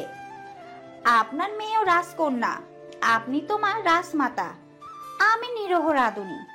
আর কি করব বলেন? কাজে হেল্প করার জন্য আমার স্বামীকে ছাড়া কাউকে পেলাম না পাশে। আমার কাজেও হেল্প হবে, আমার স্বামীর সুন্নত পালন করাও হবে মা। তাহেরা বেগম তেরে গেলেন নিতুকে থাপ্পড় দিতে। তার আগেই নিতু হাত চেপে ধরে ফেলল। মুচকি হেসে নিতু বলল, ডোমেস্টিক ভায়োলেন্স এখন আর চলে না মা। জানেন তো মা, সরকার দেশে পারিবারিক সহিংসতা আইন 2010 প্রণয় করেছে। 2013 সালে এই আইনের বিধিমালা প্রণয় হয়। একটা মামলা করে দিলে না, এই তেজ আর দেখাতে পারবেন না। এই জন্য আমার খুব খরচও হবে না। অসহায় দরিদ্রদের জন্য সরকারের আইনগত সহায়তা সংস্থা আছে। প্রতিটি ইউনিয়নে। এরা বিনামূল্যে আমাকে আইনজীবী নিয়োগ করে দিবে মা। ভাববেন না আবার এই মামলা অন্য সব মামলার মতো ঘুরবে শুধু দীর্ঘদিন। আপনার জন্য মামলা করলে আপনার নামে নোটিশ জারির 60 দিনের মধ্যে এই মামলা নিষ্পত্তি হয়ে যাবে। তাই ভবিষ্যতে ভুলেও হাত উঠাতে আসবেন না আমার গায়ে। তাহেরা বেগম বিস্ফোরিত নয়নে তাকিয়ে রইলেন ছেলের দিকে। ছেলে কিছু বলবে সেই আশায়, কিন্তু তামিম কিচ্ছু বলল না। এসব দেখতে দেখতে তামিম বিরক্ত হয়ে গেছে। নিজে তো কিছু বলতে পারে না, তাই হঠাৎ করে তামিমের মনে হলো নিতু যা বলেছে ঠিক বলেছে। একটু ভয় পাওয়া উচিত মায়ের। সবাইকে নবনী ভাবলে তো চলবে না। কিছু না বলে তামিম তাই চলে গেল। দিশা 9টার সময় ডাইনিং টেবিলে এসে বলল, আমার নাস্তা কোথায়? তাহেরা বেগম মুখ ফুলিয়ে বসে রইলেন। নিতু রান্নাঘর থেকে বলল, নিজের নাস্তা নিজে বানিয়ে নাও। নিজের হাত পায়ের যত্ন নিজে যেভাবে নাও, ভুলে যেও না অন্যেরও হাত পা আছে। সেও তার এসব নিয়ে উদ্বিগ্ন। কাজ করলে যদি তোমার ত্বকের ক্ষতি হয় তো আমারও হয়। আমি তো আর নিজের ক্ষতি করে তোমার জন্য খাবার বানাতে পারি না। দিশা হতভম্ব হয়ে তাকিয়ে রইল তাহেরা বেগমের দিকে। তাহেরা বেগম নিজেও থম মেরে বসে আছেন। সকালে সবাই ভাত খেতে বসলো আজ। মাংস খেতে গিয়ে তাহেরা বেগম চমকে গেলেন। দাঁতের নিচে সব আত্ম মশলা এসে পড়েছে। সবচেয়ে ভয়াবহ হচ্ছে জিরা পেস্ট হয়নি। মাংসের স্বাদ কেমন বাজে লাগছে। তামিম ডাল আর ভাজা মাছ দিয়ে খেয়ে উঠল। নিতু খেলো না। তাড়াতাড়ি রেডি হয়ে অফিসের জন্য বের হলো তামিমের সাথে।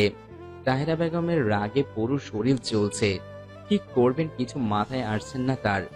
রাগে ক্ষোভে নিজের চুল নিজে টানতে লাগলেন। কিছু বলতে চেয়েও বলতে পারলেন না, কেননা আজ মাসের 29 তারিখ। 1 তারিখে তামিম বেতন পায়। সেই অফিসে নিতুও 1 তারিখে বেতন পাবে। তামিমের বেতনের 50,000 টাকা আর নিতুর 25,000 টাকার স্বপ্নে তাহেরা বেগম আপাতত নিজের রাগ সামলে নিলেন। বাসায় ফিরে নবনী বাবাকে গিয়ে শক্ত করে জড়িয়ে ধরল। হাশেম আলী মেয়ের এই আনন্দের কারণ বুঝতে পারলেন না। নবনী বাবাকে জড়িয়ে ধরেই বলল, আমার চাকরিটা হয়ে গেছে বাবা, 1 তারিখ থেকে জয়েনিং। আমার কেমন স্বপ্নের মতো লাগছে বাবা এখনো। হাশেম আলীর চোখ ভিজে এলো। 2 হাত তুলে আল্লাহর কাছে শুকরিয়া আদায় করলেন তিনি। তারপর মেয়েকে বললেন, এখানে হোটেল আছে কোথায় মা? আমি মিষ্টি কিনে আনু, সবাইকে আমি মিষ্টি খাওয়ামু। আজ যে আমার আনন্দের দিন। নবনী নিজে বাবাকে নিয়ে বের হলো মিষ্টি কিনতে। বাসায় ফিরল 10 কেজি মিষ্টি নিয়ে। রাবেয়া বেগম মাংস নামিয়ে ভিজিয়েছেন আজকে বিরিয়ানি রান্না করার জন্য। মেয়েটা যে কি পরিমাণ পেরেশানিতে ছিল তা তিনি বুঝেন। আজ সবাই মিলে না হয় একটু ভালো খাবার খাবে। নবনী আজ বাবাকে সাথে করে নিয়ে গেল সবার বাসায় মিষ্টি দিতে। অনেকদিন ধরে নবনীর মাথায় এই চিন্তা ঘুরছে। যাদের কাছে তাহেরা বেগম তার বাবাকে গ্রামের বাড়িতে কাজ করার লোক বলে পরিচয় দিয়েছিলেন, তাদের সবার কাছে গিয়ে নবনী আজ বলবে, উনি আমার বাবা। সবার বাসায় গিয়ে নবনী মিষ্টি দিয়ে এলো, শুধু তামিমদের বাসা ছাড়া। সবাই মিলে জম্পেশ আড্ডা দিল। সাব্বির 2টা টিউশনি খুঁজে নিয়েছে। 1 তারিখ থেকে শুরু করবে পড়ানো। হাশেম আলী ছলো ছলো চোখে নিজের সন্তানদের দিকে তাকান। কে বলে তিনি গরিব?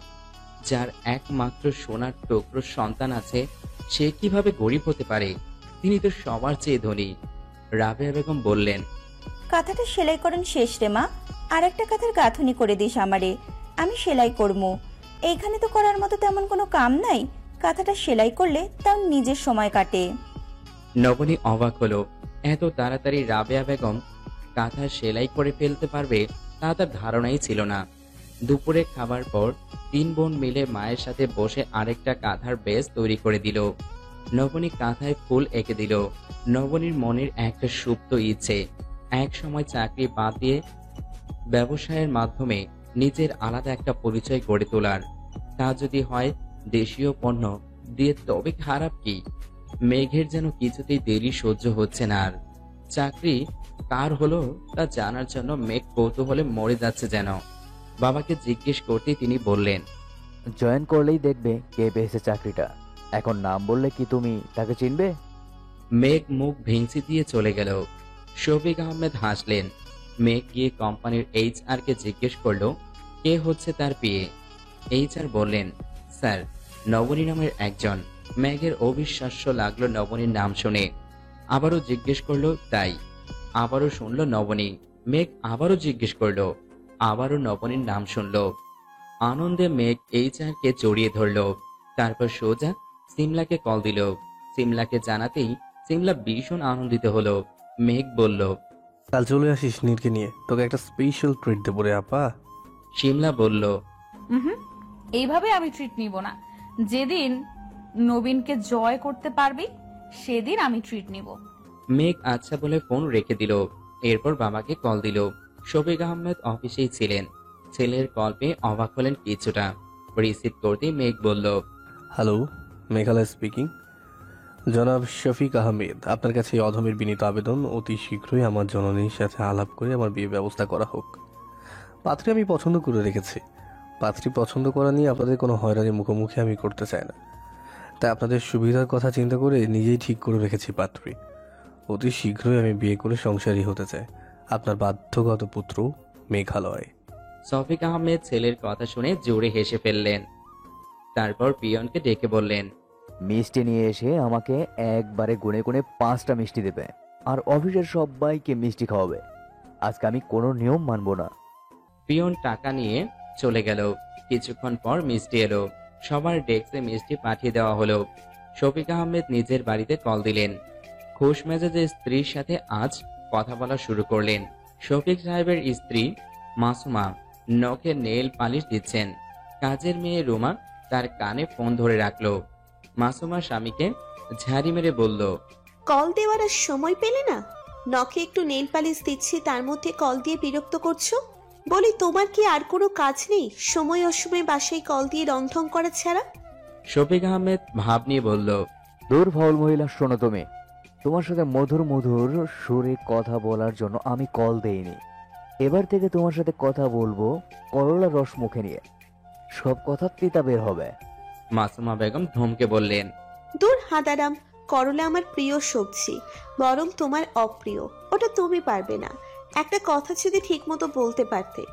শফিক আহমেদ দমে না গিয়ে পূর্ণ উদ্যমে বললেন, চুপ, একদম চুপ।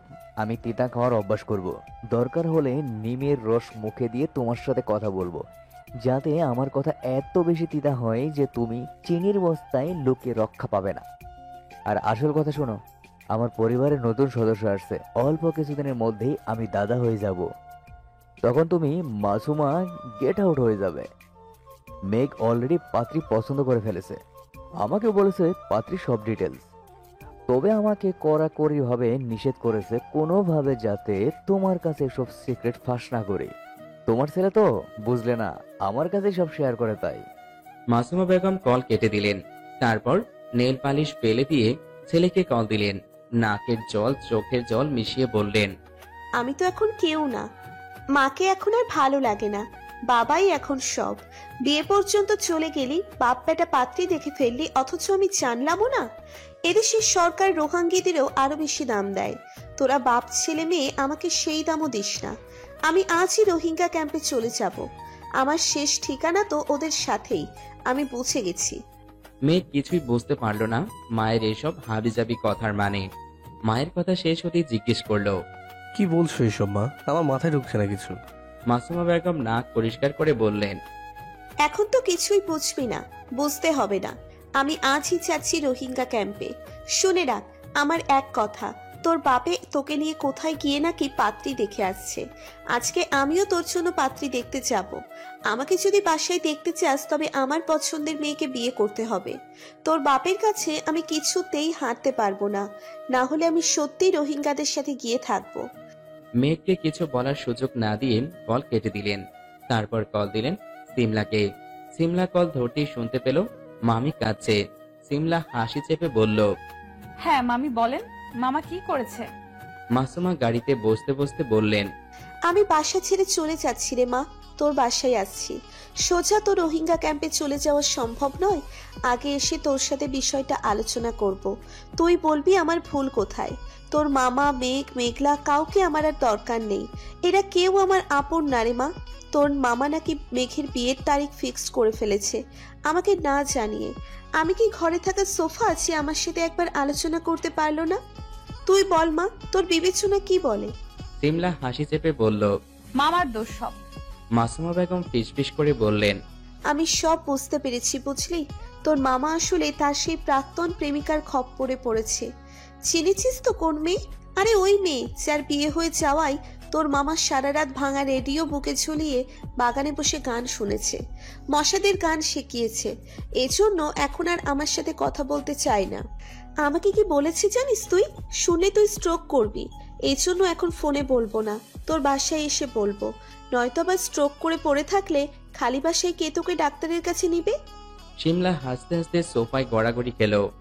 সিমলা জানে মামির স্বভাবের কথা, সব সময় মামার দোষ খুঁজবে মাসুমা বেগম।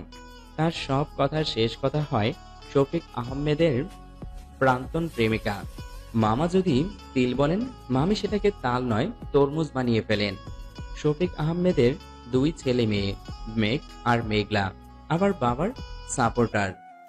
তাই মাসুমা বেগম কিছু হলেই সিমলার কাছে ছুটে যান। নবনীক কল দিয়ে সিমলাকে জানালো তার চাকরি হবার কথা। সিমলা অনুরোধ করে বলল একবার তার বাসায় আসতে। মাসুমা বেগম আসার 5 মিনিট পর নবনী এলো। আজ আসার সময় নীরের জন্য 1 বক্স চকলেট নিয়ে এলো। ভিতরে প্রবেশ করতেই অচেনা এক মহিলাকে সোফায় সিমলার সাথে বসে থাকতে দেখে নবনী কিছুটা বিব্রত হলো। তারপর সালাম দিল দুজনকে উদ্দেশ্য করে। মাসুমা বেগম সব অভিযোগ ভুলে গিয়ে নবনীর দিকে তাকিয়ে রইলেন। তারপর হঠাৎ করেই তার গলার সুর পাল্টে গেল। মিষ্টি সুরে নবনীকে বললেন, তোমার নাম কি মা? সিমলা বলল, ওর নাম নবনী। মাসুমা বেগম বিরক্ত হয়ে বললেন, তোকে জিজ্ঞেস করেছি। সিমলা চুপ হয়ে গেল। নবনীকে আবার জিজ্ঞেস করলেন, কোথায় থাকো তুমি মা? নবনী বলল তার বাসা কোথায়। মাসুমা বেগম হেসে বললেন, মাশাআল্লাহ, তুমি দেখতে যেমন সুন্দর, তোমার গলার স্বরও তেমন মিষ্টি। আমারও একটাই ছেলে, একটা মেয়ে আছে মা। কি আর বলবো, নিজের ঘরের কথা কাউকে বলতে নেই, তবুও তোমাকে বলছি। তুমি তো আপন মানুষ, ওদের গলা তো নয় ফাটা বাস যেন। কথা বললে আর মাইক ব্যবহার করা লাগবে না। আমার মেয়ে 2 দিন দেখলাম গানের রেওয়াজ করছে। ও মা, তারপর থেকে বাসার আশেপাশের কাছে, বাগানের কাছেও কোনো পাখি বসে না। আমার ছেলে যখন বাথরুমে গিয়ে হেরে গলায় চেঁচিয়ে গান গায় বলে দাবি করে, তখন আশেপাশের সকল বিল্ডিং এর মানুষ কানে তুলা দিয়ে রাখে। এরকম অবস্থা আমার বাসায়। নবনী না হেসে আর পারল না। মাসুমা বেগম বললেন, বিশ্বাস করবে না তো জানি। এই তো একটু পর সিমলার মা আসবে, সেই হবে সাক্ষী। সিমলা ইশারা করে নবনীকে বলল, যা বলে শুনে যাও, উনি এইরকমই। নবনীর মনে হলো উনি মানুষটা অসম্ভব ভালো, মনে কিচ্ছু নেই। মাসুমা বেগম মনে মনে ঠিক করলেন এই মেয়েকে তিনি পুত্রবধূ বানাবেন। শফিক আহমেদের পছন্দ করা মেয়েকে কিছুতেই তিনি মেনে নিবে না। আজকে নবনীর অফিসের প্রথম দিন। সকাল থেকে নবনী ভীষণ নার্ভাস। সকালে কিছুই খেতে পারল না এই নার্ভাসের জন্য। বুকের ভিতরটা কেমন ঢিপ ঢিপ করছে। নবনী বের হলো বেবি পিঙ্ক কালার একটা সুতি 3 পিস পরে। বেবি পিঙ্ক কালারের উপর সাদা সুতার কাজ করা, হাতে গোলাপি রেশমি চুড়ি, চোখে হালকা কাজল, ঠোঁটে মেরিল দিল। লম্বা চুলগুলো আজকেও বিনুনি করে নিল। আজ বহুদিন পর খুব যত্ন করে সেজেছেন নবনী।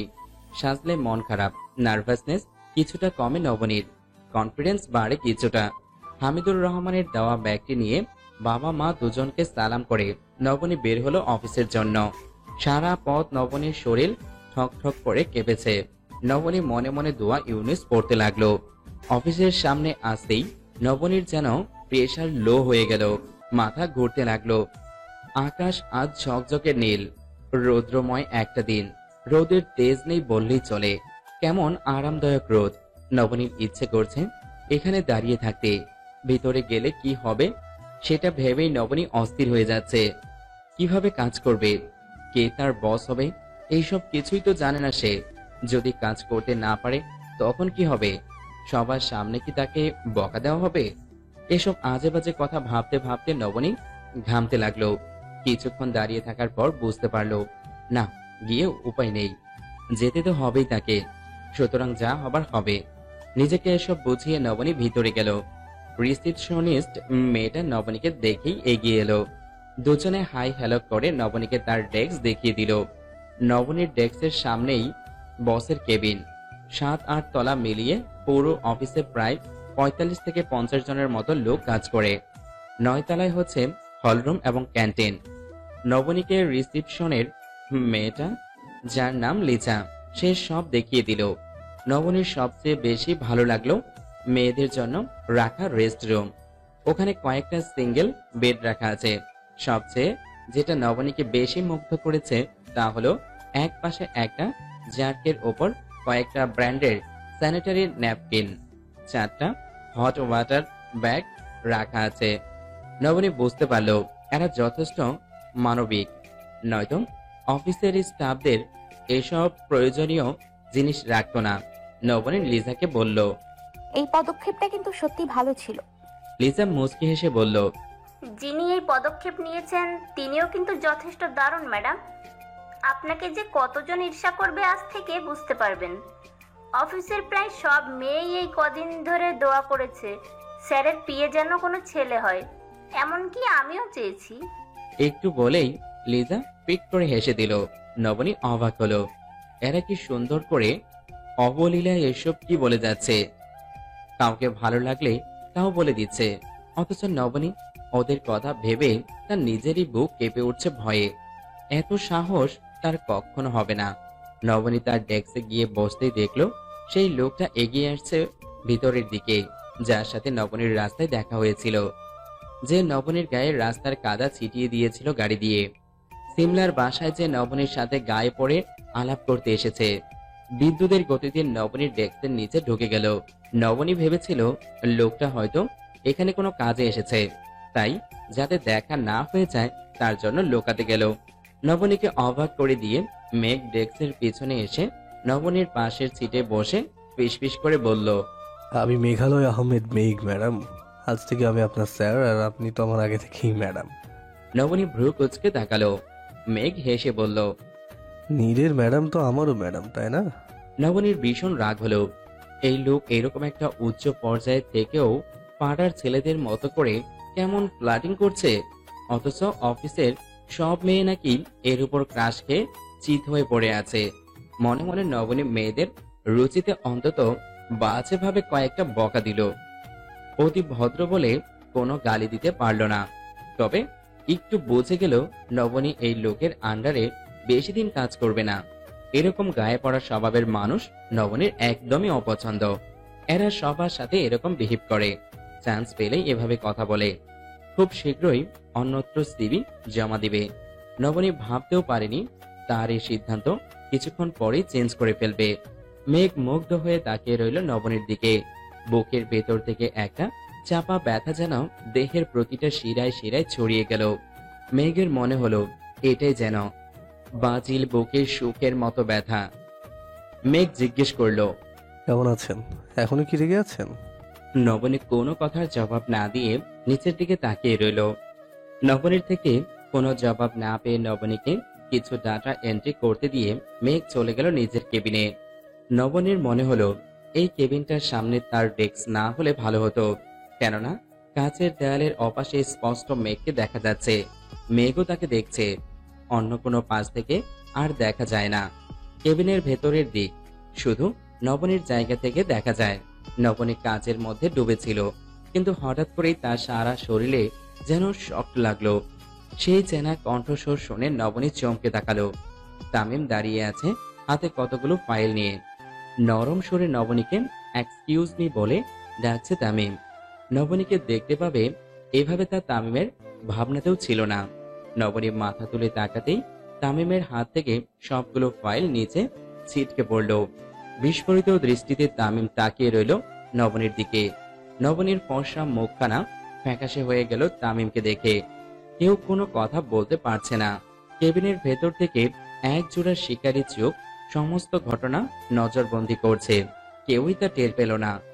নবনী নিজেকে সামলে নিল তামিমের আগে, কিন্তু কথা বলতে গিয়ে টের পেল গলা দিয়ে শব্দ বের হচ্ছে না। নবনী অনেক কষ্টে নিচের দিকে তাকিয়ে বলল, কিছু বলবেন? তামিম তাকিয়ে রইল নবনীর দিকে। আজ নবনীকে ভীষণ সুন্দর লাগছে। তামিমের মনে হলো বিচ্ছেদের পর নবনী যেন আরো বেশি সুন্দর হয়ে গেছে। ওপাশ থেকে মেঘের তখন ভীষণ রাগ হচ্ছে তামিমকে এভাবে নবনীর দিকে তাকিয়ে থাকতে দেখে। সবগুলো ফাইল তুলে নিয়ে তামিম আড়ষ্ট হয়ে বলল, স্যারের কিছু সাইন লাগবে এই ডকুমেন্টসে। নবনী কিছু না বলে কাজে মন দিল। তামিম ফাইল রেখে চলে গেল এক আকাশ বিস্ময় নিয়ে। সেই মুহূর্তে নবনী সিদ্ধান্ত নিল সেই এই অফিসেই কাজ করবে, অবশ্যই করবে। নবনী নিজের কাজ অর্ধেক সমাপ্ত করে ফাইলগুলো নিয়ে মেঘের কেবিনে গেল। মেঘ চেয়ারে হেলান দিয়ে শুয়ে আছে। নিজের উপর তার নিজের ভীষণ রাগ লাগছে। নবনীকে তামিমের দিকে এভাবে তাকাতে দেখে তার বুকে এরকম জ্বালা অনুভব করছে কেন? নবনী দরজার সামনে দাঁড়িয়ে জিজ্ঞেস করলো, আসবো স্যার? মেঘের বুকের সকল জ্বালা মুহূর্তে বিলীন হয়ে গেল। নবনীর গলার নরম সরে মুহূর্তেই সব ক্ষোভ চলে গেল। নবনী ফাইলগুলো টেবিলে রেখে বলল, এগুলোতে আপনার সাইন লাগবে। মেঘ নরম সুরে বলল, আর কখনো আমার কেবিনে আসার সময় অনুমতি চাইবে না। নবনী কথা না বাড়িয়ে চলে গেল। মেঘ মাথা চেপে ধরে ভাবতে লাগলো, এই লৌহ মানবীর মুখ থেকে কেন কথা বের হয় না। লাঞ্চ আওয়ারে নবনী গেল ক্যান্টিনে। এখানে লাঞ্চ ফ্রি, কোম্পানির খরচে সবাই খায়। নবনী গিয়ে একটা চেয়ারে বসলো। আশেপাশে সব চেয়ারে সবাই বসে গেছে। হই হল্লা কথাবার্তায় ক্যান্টিনে মেতে উঠেছে। নবনীর সামনের চেয়ারটা খালি। সবাই নিজের বন্ধু বান্ধব নিয়ে খেতে বসেছে। নবনী নিজের জন্য একটা সবজি খিচুড়ি নিয়ে বসলো। তার থেকে কিছুটা দূরে তামিম বসেছে নিতুকে নিয়ে। নিতু তামিমের সাথে কথা বলতে বলতে খাচ্ছে। তামিম সেদিকে মনোযোগ না দিয়ে নবনীর দিকে তাকিয়ে আছে। মেঘ আজকে ক্যান্টিনে উঠে এলো খাবার খেতে। প্রতিদিন তার লাঞ্চ তার কেবিনে দিয়ে আসা হয়। সিসি ক্যামেরায় মেঘ এতক্ষণ ধরে লক্ষ্য করেছে তামিমের আচরণ কিছুটা অদ্ভুত। নিজের ওয়াইফের সাথে কথা না বলে সে বারবার নবনীকে দেখছে। মেঘের প্রেমিক হৃদয় এই ব্যাপারটা মেনে নিতে পারল না। বিদ্রোহ জানিয়ে চলে এলো ক্যান্টিনে। মেঘ আস্তে আস্তে দেখতে পেল অফিসের 3 জন মেয়ে নবনীকে ঘিরে দাঁড়িয়ে আছে, হাসাহাসি করছে। নবনী ভীষণ বিব্রত বোধ করছে। একে তো সে এদের মতো স্মার্ট না, তার উপর ওদের পোশাকের দিকে তাকালে বোঝা যায় এরা এ যুগের আধুনিকা মেয়ে। নির্বিঘ্নে নবনীকে বলছে, মেঘ স্যারের দিকে অন্য নজরে তাকাস না বোন, পাত্তা পাবি না।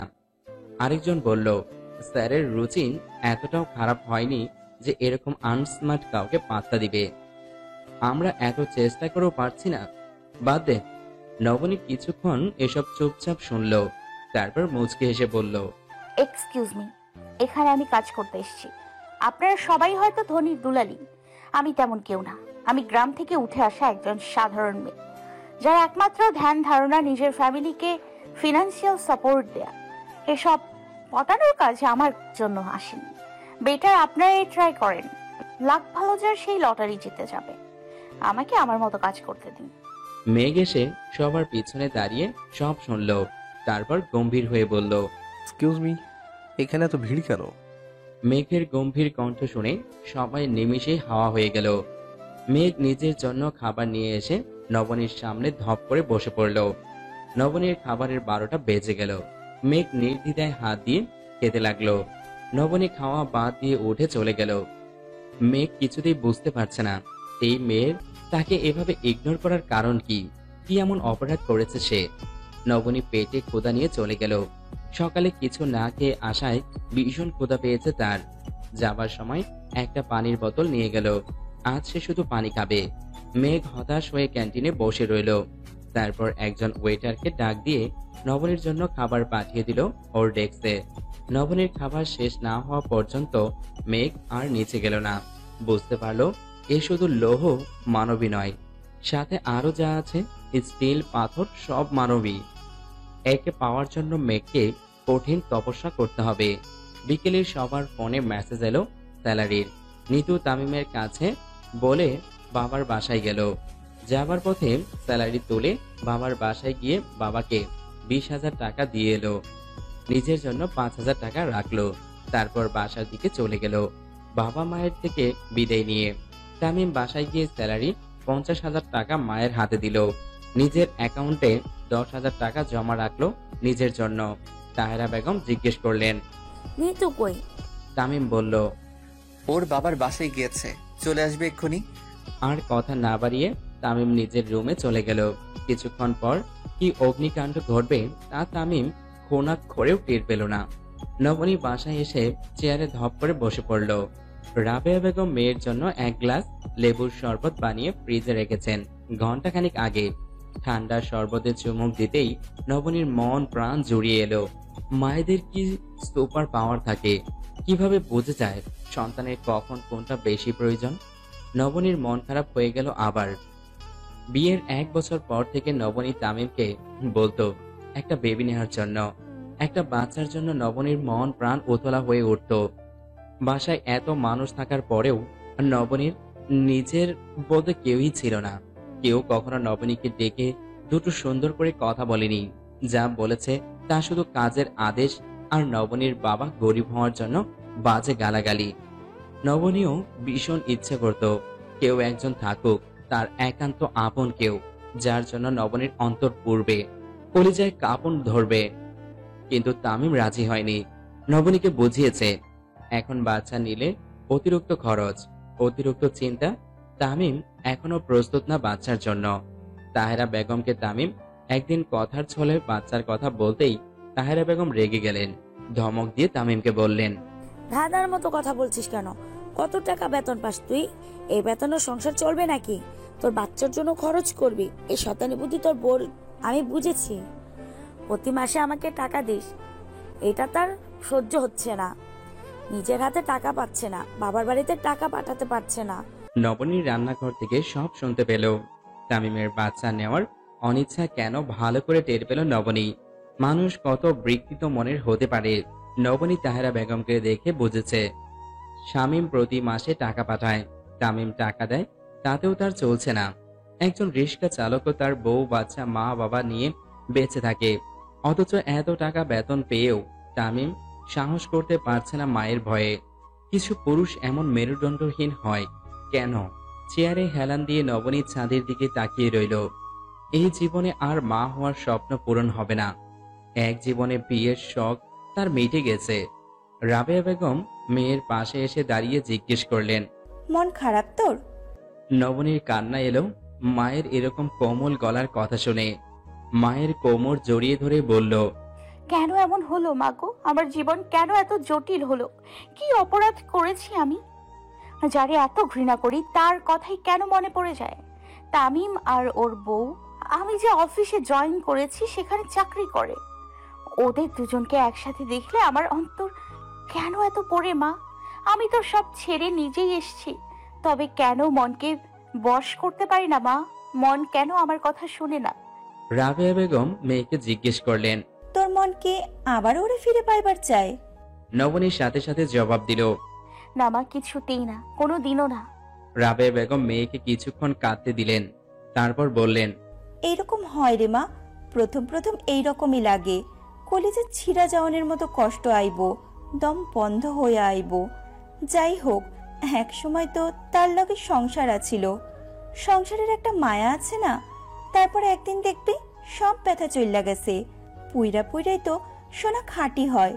মন তো সোনার চাইতেও মূল্যবান জিনিস রে মা, সে পুড়বে না বুঝি? এই মনটাই পুড়তে পুড়তে এক সময় সহ্য কইরা নিব সব। চোখের সামনে দেখো সারাদিন, এইটাই তো ভালো। হঠাৎ হঠাৎ দেখা হইলে যে কষ্ট হইতো, এখন দেখবি দেখতে দেখতে আর সেই কষ্ট লাগে না। এক সময় মন নিজেই কইব, আমি কেন এর লজ্ঞা কষ্ট পাই, এ তো আমারে কষ্ট ছাড়া কিছুই দেয় নাই। তারপর পায়ের কাছে আইসা গড়াগড়ি খাইলেও কোনো কষ্ট লাগবো না, কোনো মায়া আইব না। শুধু একটু সময় লাগবো, একটু সময় শুধু। কেন তুই দেহস না, হাত কাটতে যাওয়ানোর পরে মাইনসের হাত সে কাটা একসময় শুকাইয়ে যায়, ব্যথাও চইলা যায়, শুধু থাইকা যায় কাটা দাগ। তারপর একসময় সেই দাগও চইলা যায়। সম্পর্ক ভাঙলেও এইরকম হয়, এই কাটা দাগের মতো অহন আছে, এরপর এক্কেবারে চইলা যাইব। নবনী মায়ের কথাতে সান্ত্বনা পেল। তারপর উঠে গেল নিজের রুমে। ফ্রেশ হয়ে রুমে আস্তে আস্তে শুনতে পেল তার ফোন বাজছে। অচেনা নাম্বার দেখে নবনী প্রথম 2 বার রিসিভ করলো না, তারপর আবারও কল দেখে রিসিভ করে সালাম দিল। ওপাশ থেকে মেঘ বলল, কেমন আছো নবনীতা? নবনী চমকে গেল, এটা তো মেঘের আওয়াজ। নবনী কেঁপে উঠল, এই লোক চাই কি, এরকম করছে কেন তার সাথে বারবার? নবনী কাঁপা কাঁপা গলায় বলল, ভালো আছি। কেন কল দিয়েছেন? কেন? কল দিতে কি পার্লামেন্ট থেকে অনুমতি নিতে হবে নাকি? নবনী বিরক্ত হয়ে বলল। কি চান আপনি? মেঘ মুচকি হেসে বলল, নবনীটাকে চাই, যাকে দেখে আমার মনের বাগানে বসন্তের কোকিল প্রথমবার ডেকে উঠেছে। তাকে আমি আজীবনের জন্য চাই, সে যেভাবেই হোক। নবনী চমকে উঠল এই সোজা সাপটা স্বীকারোক্তি শুনে। ভয়ে কল কেটে দিয়ে ফোন বন্ধ করে রাখলো। হৃদস্পন্দন বেড়ে গেছে তার কয়েক গুণ, মাথা ঝিমঝিম করছে। নবনী ফোন অন করলো আধা ঘন্টা পর। অন হবার সাথে সাথেই মেঘের কল এলো আবার। নবনী রিসিভ করলো না। মেঘ টেক্সট পাঠালো একটা। একবার ডাক দিয়ে তো দেখো আমি কতটা কাঙাল, কত হুলস্থুল অনটন আজন্ম ভেতরে আমার। নবনীর বুকের ভেতর টিপ টিপ করে কাঁপতে লাগলো। নবনী জানে এসব ক্ষণিকের মোহ। প্রেম ভালোবাসা উঁচুতে আর নিচুতে কখনো হয় না। মেঘ যা করছে তা পুরোটাই মজা নিচ্ছে নবনীর সাথে। নবনী কেঁদে ফেলল। সবাই কেন তার সাথে এভাবে মজা নিতে আসে? কেন সে নিজের মতো করে বাঁচতে পারে না? মেঘ আবারও টেক্সট দিল। নবনী পড়ে দেখলো লেখা, তোমারে যে চাহিয়ে আছে ভুলে একদিন, সে জানি তোমারে ভোলাটা কি কঠিন। নবনী রিপ্লাই দিল, আমার সাথে এরকম ফজলামো না করলেই আমি খুশি হব। মেঘের ভীষণ রাগ হলো নবনীর এই মেসেজ পড়ে। তার মনে হলো অন্য ছেলেদের মতো যদি নবনীকে সে আসতে যেতে বিরক্ত করত তবে হয়তো নবনী বিশ্বাস করত। মেঘ ভেবে পেল না কিভাবে সে নবনীকে বোঝাবে সে আসলেই তাকে ভালোবাসে। কখনো কাউকে ভালো না বাসায় মেঘ বুঝতে পারছে না কিভাবে কোনো মেঘ মন জয় করতে হয়। অনেক ভেবেচিন্তে মেঘ তার ভার্সিটির বন্ধু শিহাবকে কল দিল। কলেজ লাইফ থেকে শিহাব সবাইকে প্রেমের টিপস দিয়ে সাহায্য করত। একসাথে 3 থেকে 4টা প্রেম করার অভিজ্ঞতা তার আছে। নিতু ফিরে আসার জন্য বাসে উঠে বসেছে। তখনই নিতু কল দিল। ঋতু নিতুর বড় বোন। নিতু কল রিসিভ করতে ঋতু বলল, আমি অফিস থেকে চলে এসেছি আপা, কাল আবার অফিস আছে। তামিম আসেনি তাই চলে যাচ্ছি। বাসায় বেড়াতে গেলে তুই চলে আসিস, তখন দেখা হবে। ঋতু উদ্বিগ্ন হয়ে বলল। নিতু, সব ঠিক আছে তো? তোদের কোনো সমস্যা হচ্ছে না তো? নিতু হেসে বলল, সমস্যা হলে আমি সেটার মোকাবেলা করার সাহস রাখি আপা, ভয় পাস না। নিতু কল কেটে দিল। জানালায় হেলান দিয়ে নিতু ভাবছে বাবা মায়ের কথা। নিতুরা 2 বোন, দুজনেই চাকরি করে। প্রতি মাসের 1 তারিখে বেতন পেলে বাবার হাতে দিয়ে আসে। বাবা নিতে চায় না, তবুও দুজনে নিজেদের দায়িত্ব পালন করে যায়। স্কুল টিচার, বাবার পেনশনের টাকায় সংসার চলবে না তা 2 বোন জানে। ছেলেরা যদি লেখাপড়া করে চাকরি করে তাদের বাবা মায়ের দায়িত্ব নিতে পারে তবে মেয়েরা কেন পারবে না? বাবা মা তাদের এত লেখাপড়া করিয়েছে, তারা কেন আজ বাবা মায়ের থেকে মুখ ফিরিয়ে নেবে? নিজেরা উপার্জনক্ষম হবার পরে শুধুমাত্র মেয়েদের বিয়ে হয়ে গিয়েছে বলে নিতু ঋতু কেউই এই নিয়ম মানে না। ঋতু একটা ব্যাংকে চাকরি করে, নিতু চাকরি করে SM ইন্টারন্যাশনালে। নিতু বাসায় ফিরতে দেরি হয়ে গেল কিছুটা রাস্তার জ্যামের কারণে। বাসায় ফিরে দেখে রান্না করা নেই। সকালে করে যাওয়া রান্না শেষ, সবাই হয়তো খেয়ে নিয়েছে। নিতু নিজের জন্য একটা ডিম ভেজে নিল। তারপর খেয়ে নিয়ে একটা বাসন ধুয়ে রুমে যেতে নিতেই তাহেরা বেগম এলেন। নিতুকে মিষ্টি করে জিজ্ঞেস করলেন, এত দেরি হলো যে তোমার আসতে? নিতু বলল, বাসায় গিয়েছিলাম। তাহেরা বেগম বললেন, বেতন পাওনি তুমি? নিতু বলল, হ্যাঁ মা, পেয়েছি তো, বেতন দিয়ে আসতেই তো গেলাম বাসায়। তাহেরা বেগম তেলে বেগুনে চলে উঠলেন। গজগজ করে বলল, তুমি আমার বাসার বউ, বিবাহিতা তুমি। পরের মাস থেকে তোমার বেতনের টাকা তুমি তোমার স্বামীর হাতে তুলে দেবে। নিজের এখন সংসার আছে, সেই সংসারের চিন্তা করো। নিতু অবাক হয়ে বলল, আমার বাবা মা আমাকে লেখাপড়া করিয়েছে, আপনার ছেলে আমাকে লেখাপড়া করেনি মা, আপনিও করাননি। তাছাড়া চাকরি আমি আমার যোগ্যতা দিয়ে পেয়েছি, আপনার ছেলে সুপারিশও নয়। আপনার 2টা ছেলে আছে আপনার সংসার চালানোর জন্য, আমার বাবা মায়ের কোনো ছেলে নেই, আমরা 2 বোন আছি। আপনার সন্তানের যেমন দায়িত্ব তার বাবা মায়ের দেখার, তেমনি আমার বাবা মায়েরও সন্তানেরও দায়িত্ব তাদের দেখাশোনা করার। আপনার যেমন অধিকার আছে নিজের ছেলেদের অর্থ সংসারে ব্যয় করার, আমার বাবা মায়েরও অধিকার আছে তেমন মা। আশা করছি এইসব নিয়ে আপনার সাথে আর দ্বিতীয়বার আলোচনা করতে হবে না। তাহেরা বেগম চিৎকার করে তামিমকে ডাকলো। তামিম বিছানায় শুয়েছিল। মায়ের চিৎকার শুনে বুঝতে পারলো আবারও কোনো ঝামেলা হয়েছে নিতুর সাথে। অনিচ্ছা সত্ত্বেও উঠে এলো। তাহেরা বেগম ছেলেকে দেখে জিজ্ঞেস করলেন, তোর বউর কথা শুনছিস তুই? তোর বউ কি বলছে শুনছস? তোর বউ থাকবে এখানে, খাবে এখানে, বেতন দিবে নাকি তার বাবার হাতে। আমার বাড়িতে থাকতে হলে বেতন আমার হাতে দিতে হবে, তোর বউকে বলে দিস। নিতুর বিস্ময় ভাব কাটল না। কোনো মানুষ টাকার জন্য এভাবে বলতে পারে তা নিতুর ভাবনাতেও ছিল না। নিতু হতভম্ব হয়ে বলল, তোমার মা এসব কি বলছে তামিম? তামিম বিরক্ত হয়ে বলল, মা এসব বাদ দাও। তাহেরা বেগম চিৎকার করে বললেন, বাদ দেবো মানে কি বললি তুই? তাইলে এই মেয়েকে কেন এই ভাষায় বউ করে এনেছি বল? ওর বেতনের টাকা আমার হাতে দেবে না নাকি? আমি কি মেনে নেব? নিতু বিস্মিত স্বরে তামিমকে বলল, আমার বেতনের জন্য আপনি বিয়ে করিয়ে এনেছেন আমাকে? আমি এতটা পাগলও হইনি যে আপনার কথার ভয়ে আপনার হাতে আমি বেতন তুলে দিব। তাহেরা বেগম বললেন, হ্যাঁ, বেতনের জন্যই। তুমি কিনা 25,000 টাকা বাবা মাকে দিয়েলে। নিতু অট্ট হাসিতে ভেঙে পড়ল। তারপর বলল, আপনি যদি ভেবে থাকেন আমার বেতনের টাকা আমি আপনাকে দিব তাহলে ভুল ভাববেন। আমি নিতু, দরকার হলে আপনার বাসা ছেড়ে যেতে দ্বিতীয়বার ভাববো না। তবুও আপনার এই ইচ্ছে কিছুতেই পূর্ণ হবে না মা। আমার বাবা মায়ের আমরা 2 বোন ছাড়া আর কেউ নেই। যতদিন আমার বাবা মা আছে আমার বেতনের টাকা তাদের হাতেই তুলে দিব। তাহেরা হিসিয়ে বলল, সে কিভাবে আদায় করতে হয় তা আমি ভালো করেই জানি। নিতু হেসে বলল, দেখুন না চেষ্টা করে পারেন কিনা। তাহেরা নিতুর চুল ধরার জন্য এগিয়ে গেল। মুহূর্তেই নিতু বাঘিনীর মতো তেড়ে এসে তাহেরার হাত মুচড়ে ধরল। নরম সুরে বলল, আমাকে পুতুল ভাববেন না যে যেভাবে নাচাবে সেভাবে নাচবো।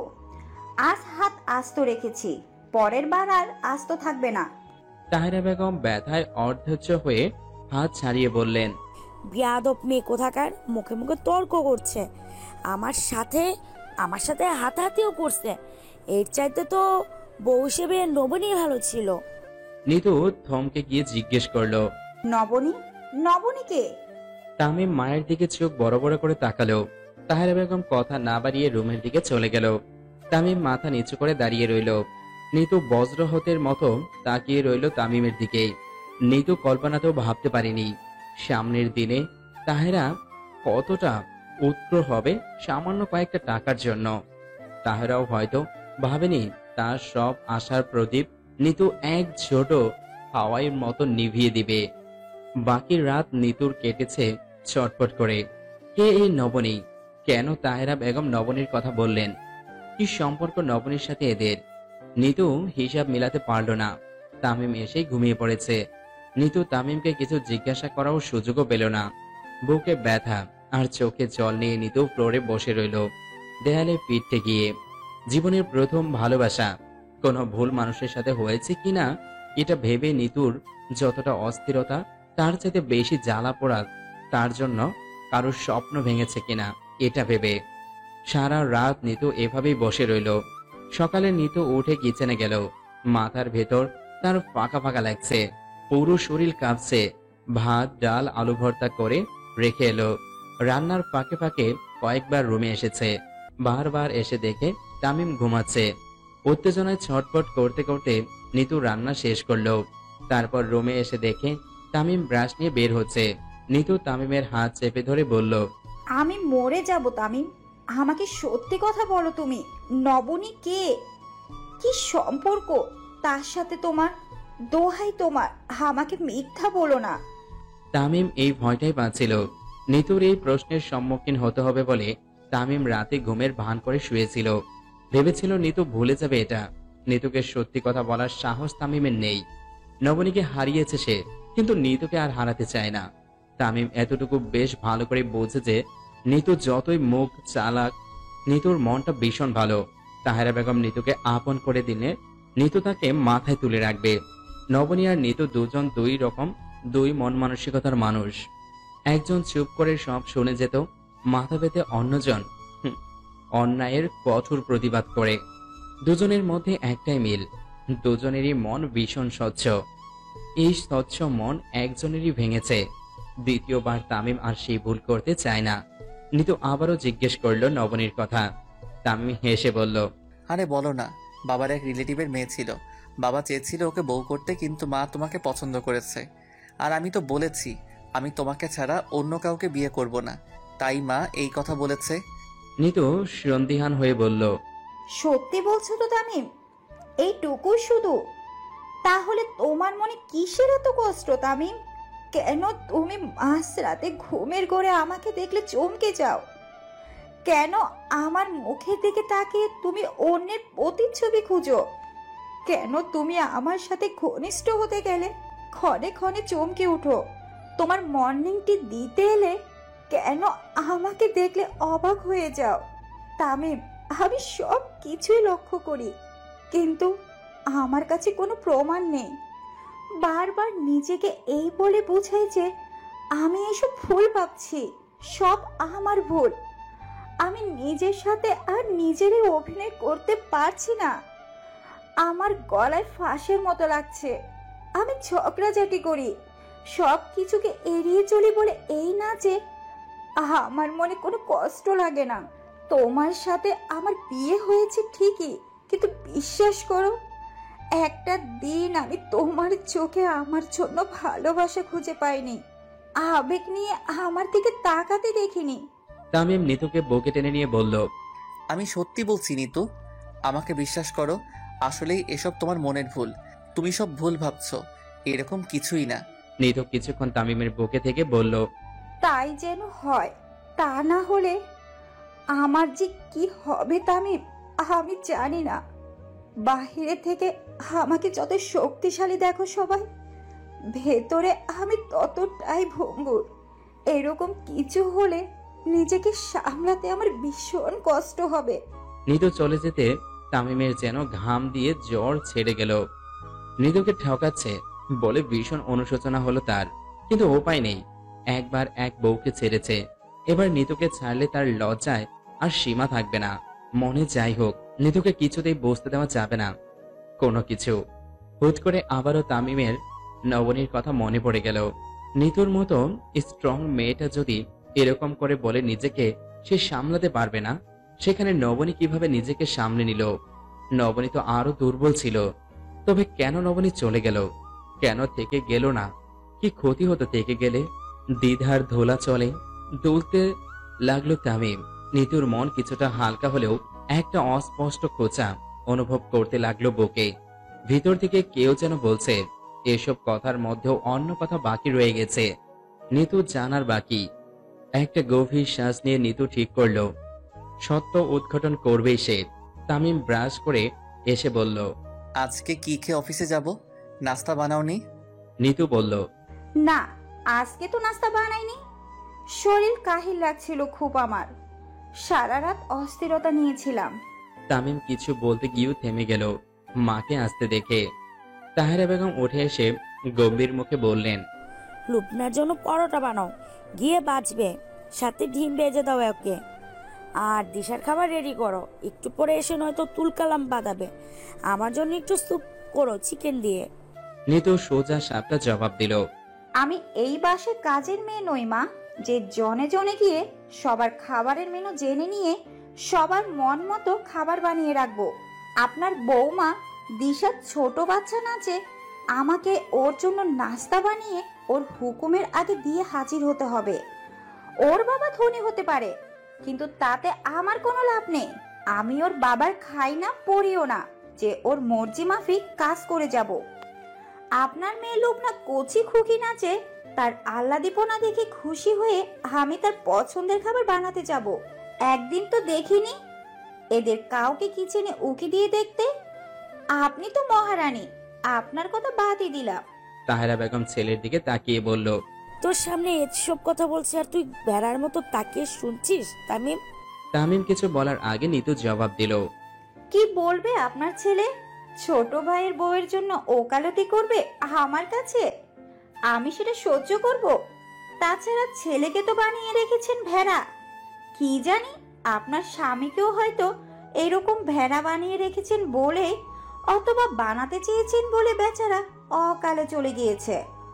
আপনার মতো টক্সিক মহিলার সাথে ভদ্রলোক কিভাবে এত বছর সংসার করেছে আমি সেটাই ভেবে অবাক হচ্ছি।